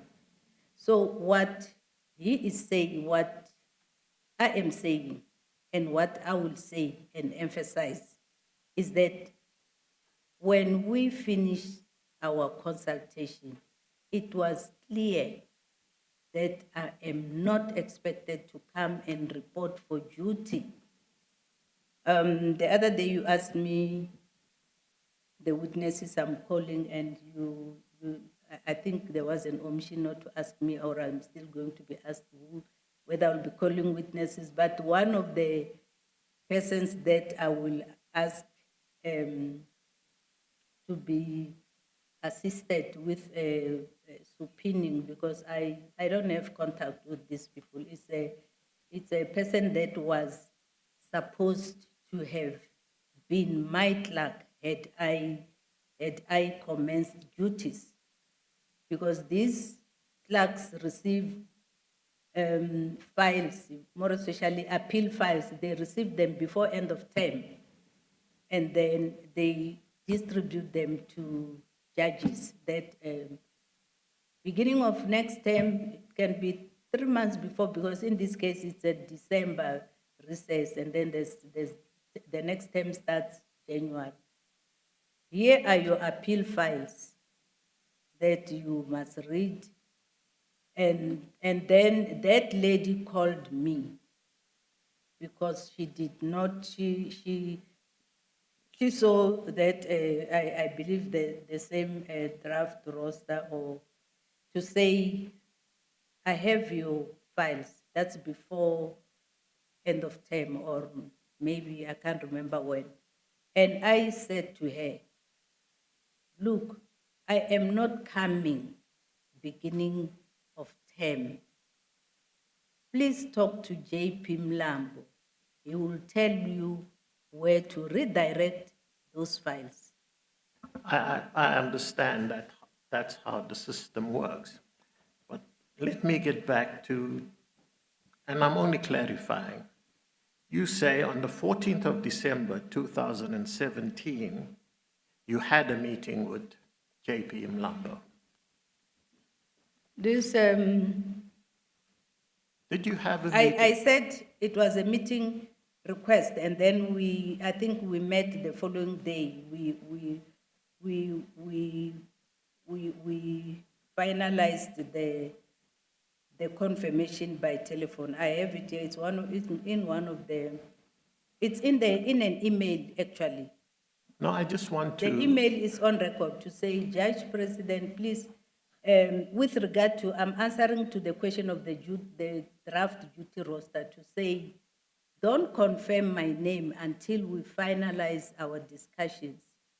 This is in the email of, I can't remember the date. I have a problem with documents. I said, you've given me insufficient time to prepare. So I don't know where to look for documents, but there's an email that tells him that I want to talk to you. And I confirmed it in a message here.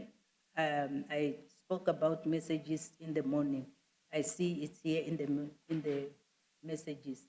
And we did have this meeting. And that's Judge. where he told me that he is writing to the minister, taking back that certificate. I should not come when term begins. So there was no expectation from anyone for me to report for duty. And where the telephone calls come in, that's why I am saying I'm surprised by his evidence when he says first week of January, second week of January, he called me. It's in his evidence. If I can, I don't know. Yes, no, we have the evidence. So I'm saying that's incorrect. No, I just want to get it clear what it is that you are saying.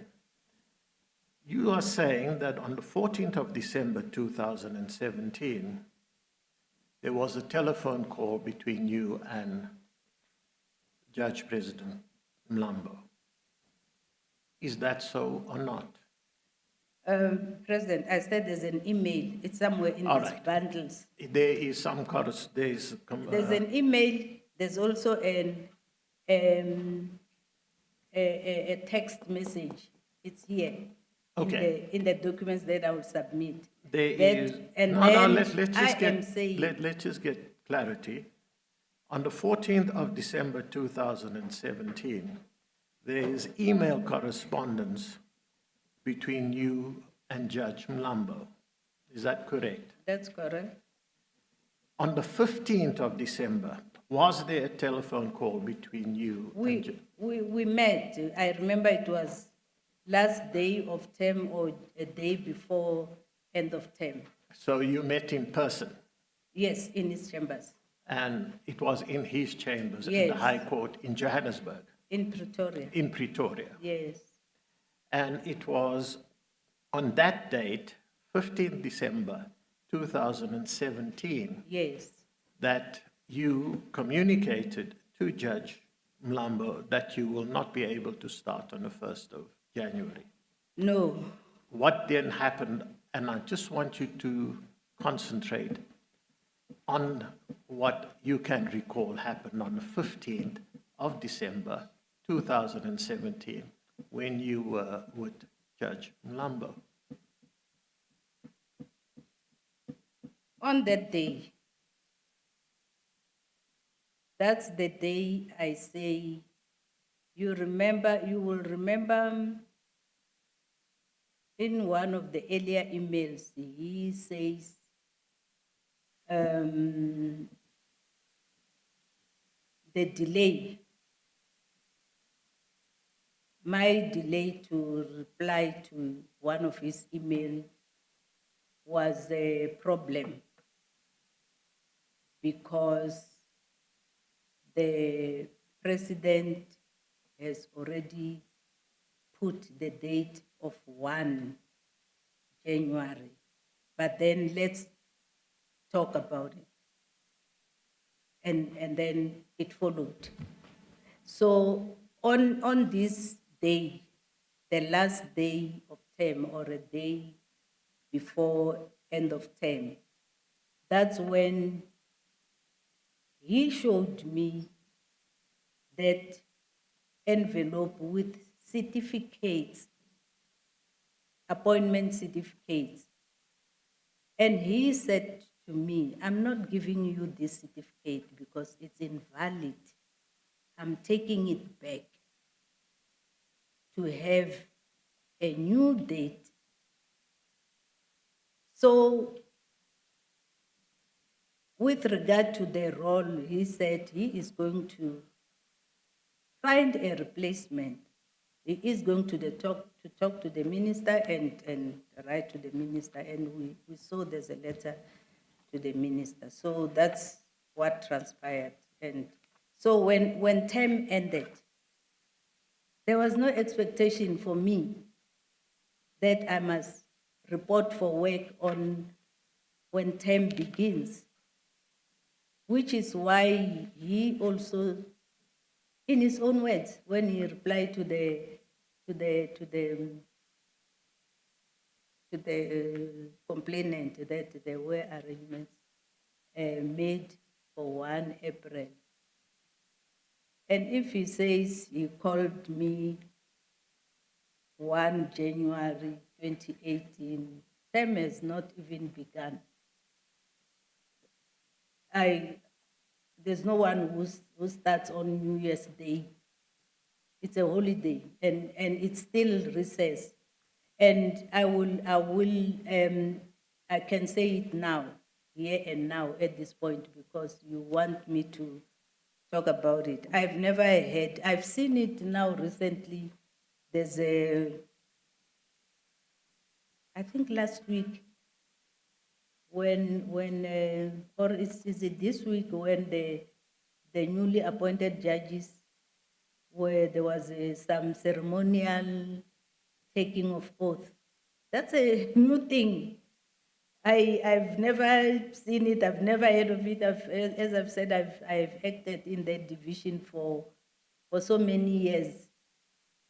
And because the roster can say, yes, term starts 25 January, but then your own personal role, you're starting with civil trials in the second week after term.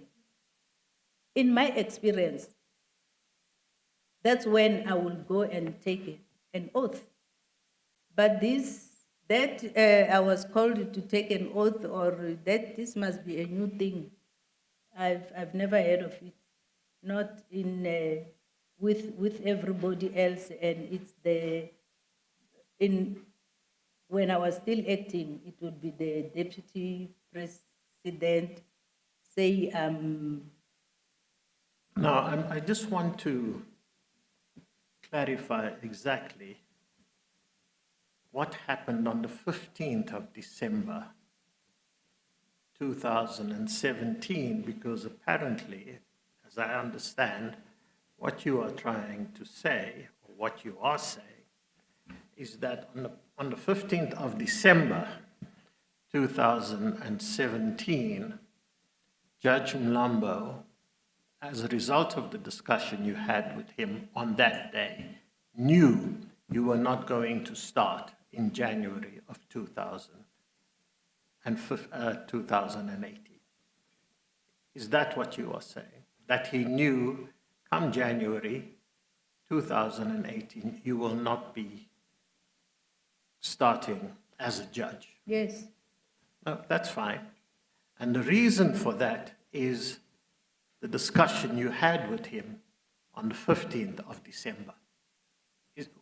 Would that be correct? I say that was our last discussion. Yes. Since between, because remember we started this in was it October 19 to, so that's when we ended after this email that I'm talking about. Chairperson, I wish to express my discomfort with testifying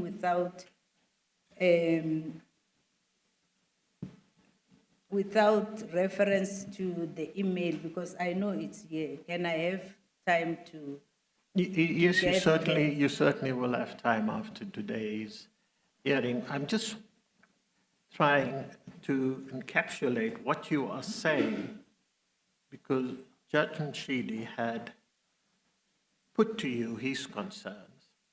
Because if you look at the, if I may call it that, the complaint against you is that you were not available to take the oath and commence with your duties as a judge in January 2018.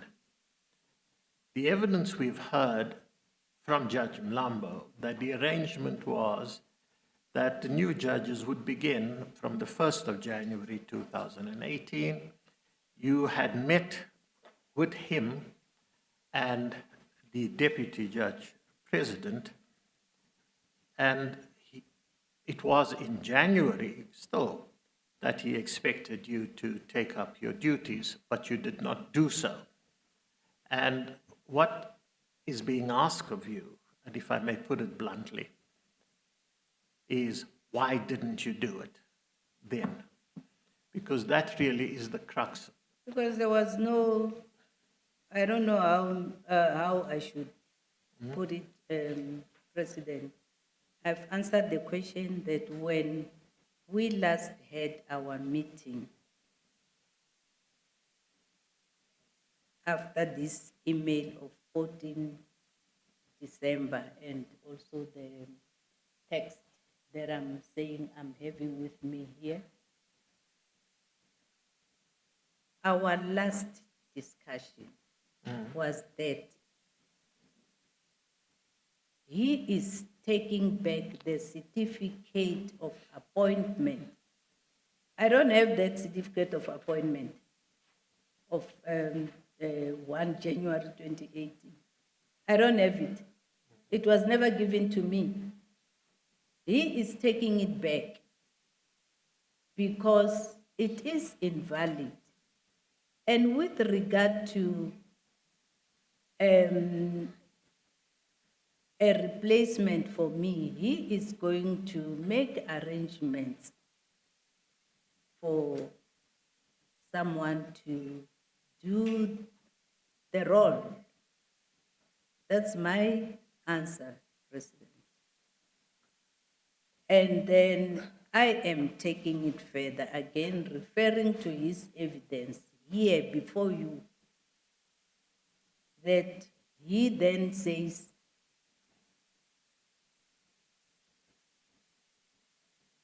he called me the first week of January.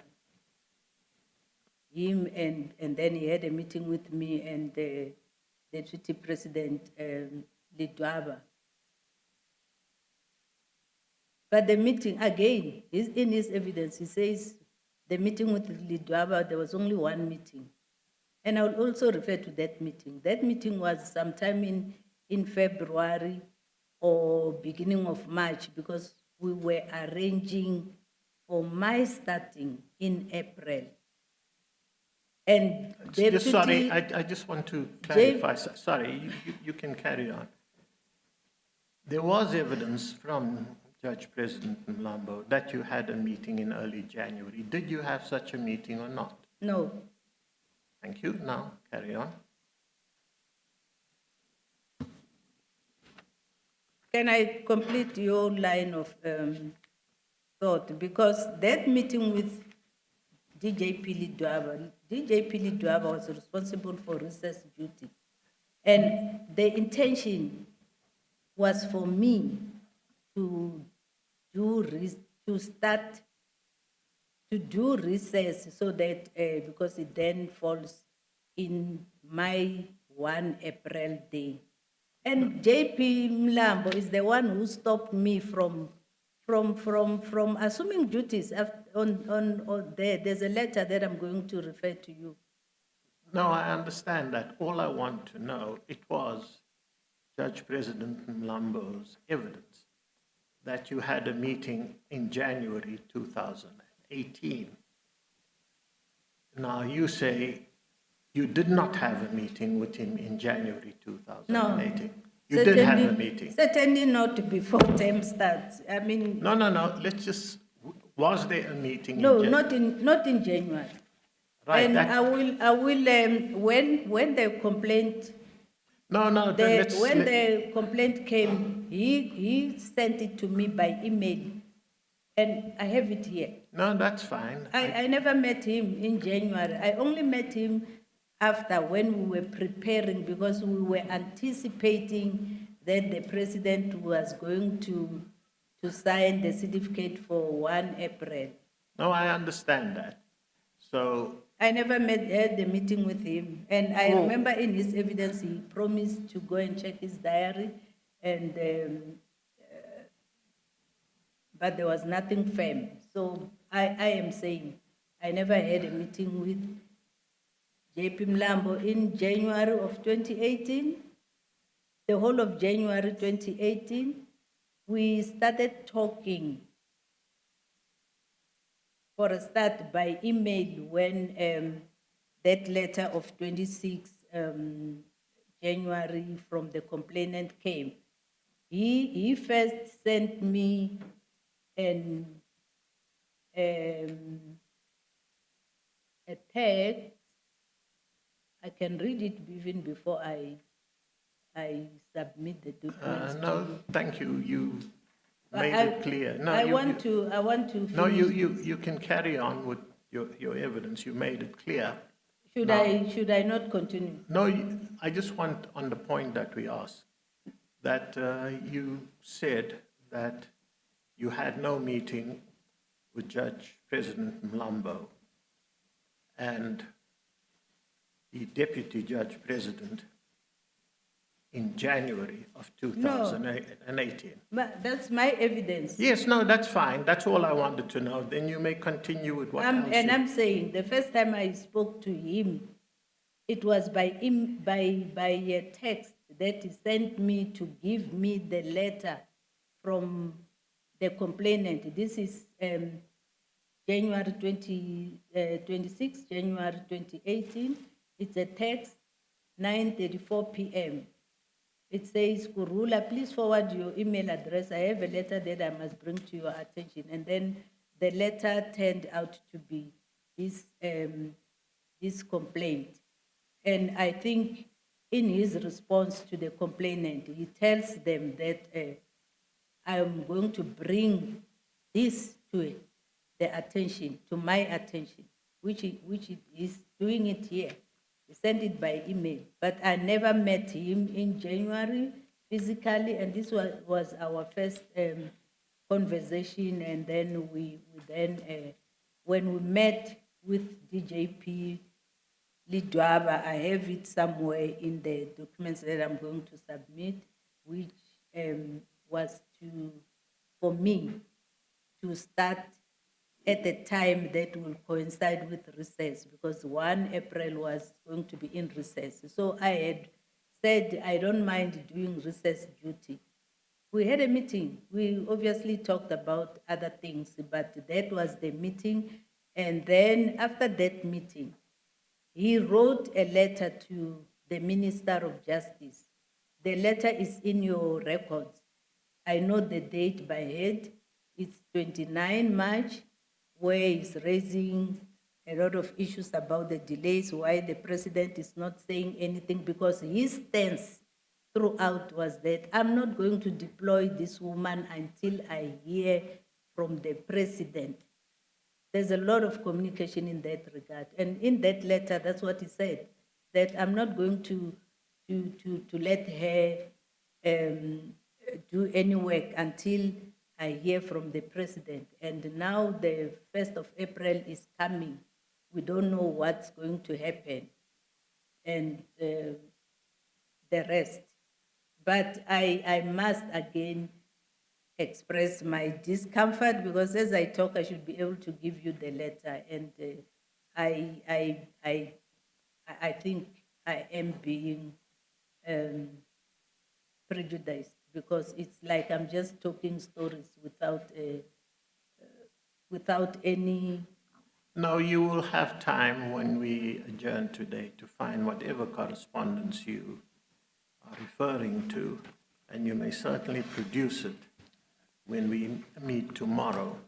But please carry on with the evidence. Yes, I just wanted to, the last will be where I was saying, and the reason I referred to all those communication was to say, if anyone from judiciary says they felt I brought the judiciary into disrepute, that's not true, because that's not what they are saying. And I will continue to show you when I deal with the evidence of Judge Mlambo from the text that we were exchanging. He never spoke to me in the manner that he testified. You will read about it here.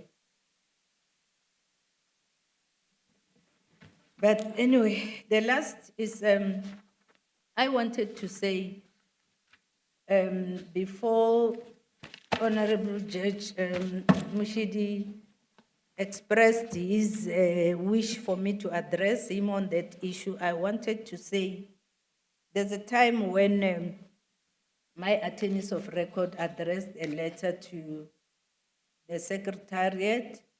I don't know if it came to your attention, but the gist of the matter is the complaint was filed 14 January 2019. I did not receive that complaint.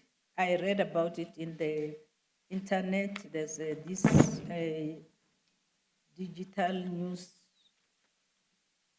paper called Ground Up. They uploaded the entire complaint in the internet. And there's an email that I sent to the JSC, because they did nothing. So I kept on phoning, inquiring. I understand there's a complaint against me.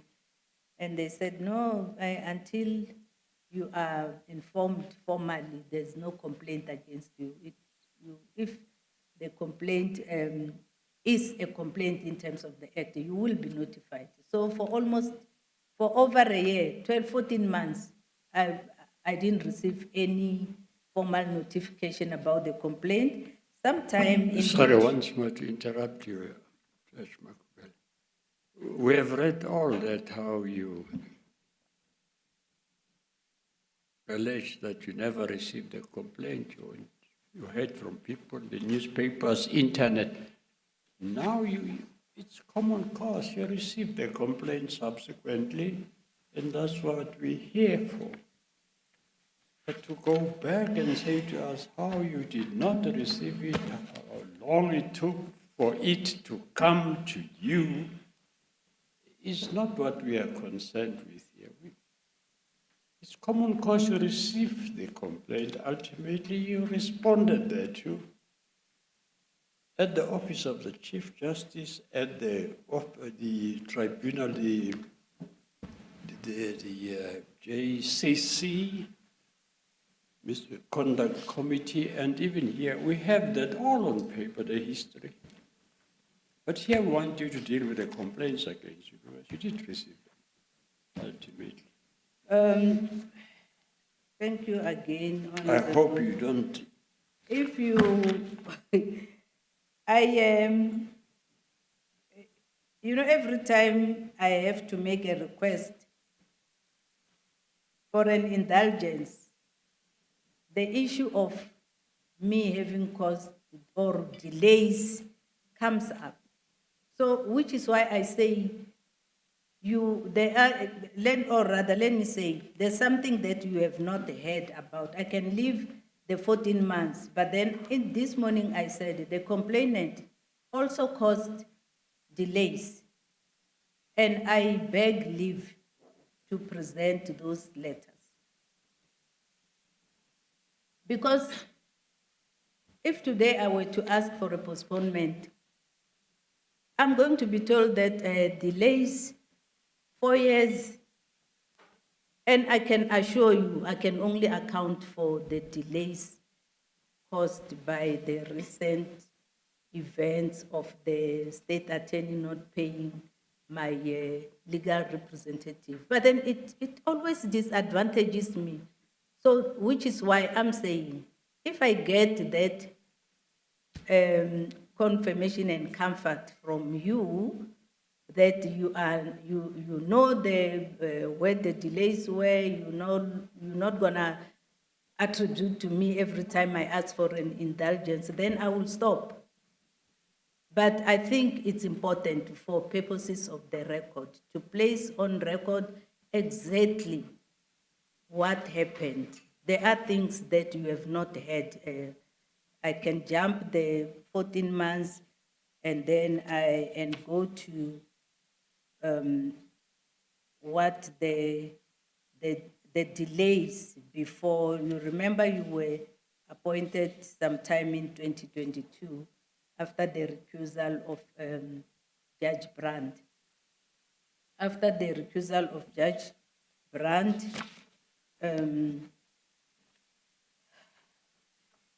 But sorry, once more. Don't you think it's in the interest of justice that this matter be concluded as soon as possible without any further delays? I have read several of your representations, your correspondence in this file, where you also express the need for the matter to be finalized against you as soon as possible.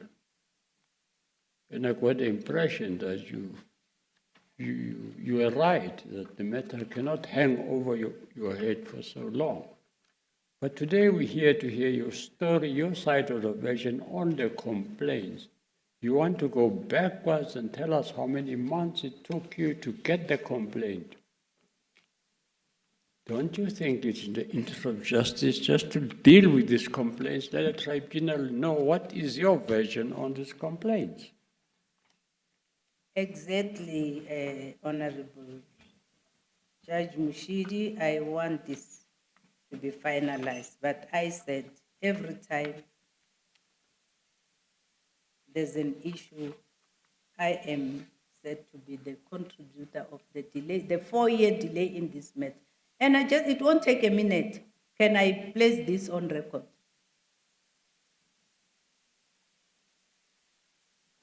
Well, I think what Judge Mshidi is trying to make clear is the only issue that is really the concern of this tribunal are the 2 complaints against you. But if you think it is relevant that the delay, the 4 years delay, was not entirely your fault, we get that quite clearly. And I'm only concerned, speaking for myself, when we started this hearing in, I think it was January last year, January, February last year, you were scheduled to give evidence at the end of July last year. You asked for an adjournment to November. It was adjourned in November to Monday this week. And that's when the third request of the adjournment came up. And it's already on record, I had refused the adjournment. That now is all water under the bridge, if I may put it that way. And what Judge Mshidi is concerned about is really the two complaints against you and the tribunal. I'm speaking for the tribunal. We're interested in that. But you giving evidence, and as far as I'm concerned, you are entitled to tell us whatever it is you want to tell us. You have answered my question. Judge Mshidi has made his position clear. And you may proceed as you wish. So please continue. Honorable Tribunal, I wish to express my discomfort. The witnesses are not facing impeachment. They were given ample time to testify about irrelevant matters. I want that to be clear. They said here, I think one of them, evidence in chief, took 1.5 days or about irrelevant matters. Here are the terms of reference. If you had strengthened your hand in the manner that you are doing with me now, we would not be here now. The terms of reference are very clear.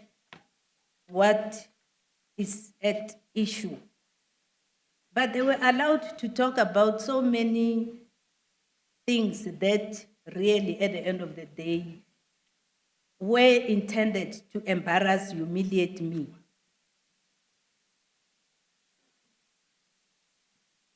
I only ask an indulgence, fairness, to place what I think is relevant.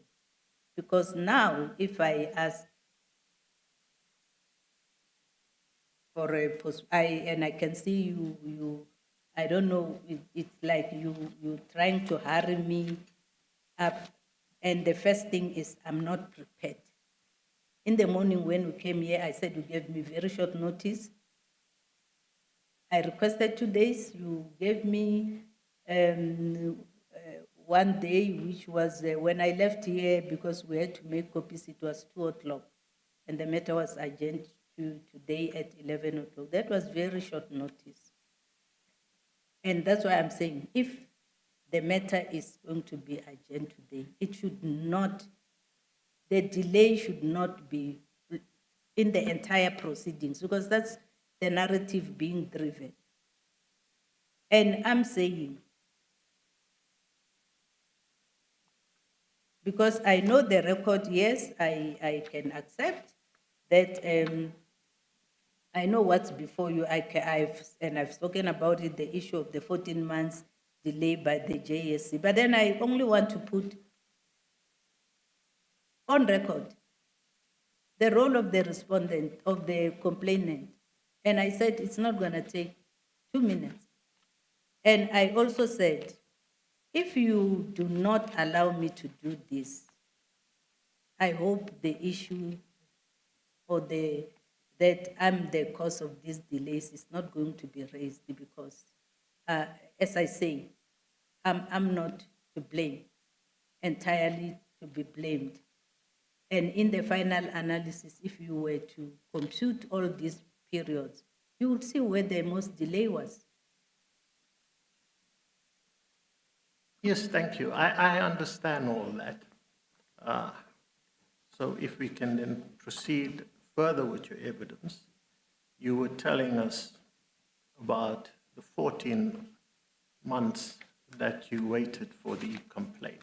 I will skip that, because that's already in your, you have heard that several times, that the 14 months processing, and then the next year, 2020, that's when, 2020 October, that's when the JSC decided to establish this tribunal.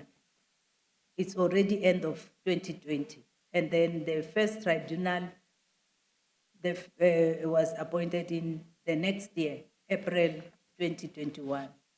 Then there was a request for Judge Brandt to recuse himself. He only recused himself here. There's an email of his 7 January 2022. Then from there, that's where I'm coming. The complainant caused further delays because they threatened to review the decision of Judge Brandt to recuse himself. Here are letters. One is dated 9 February 2022, and then 4 March 2022.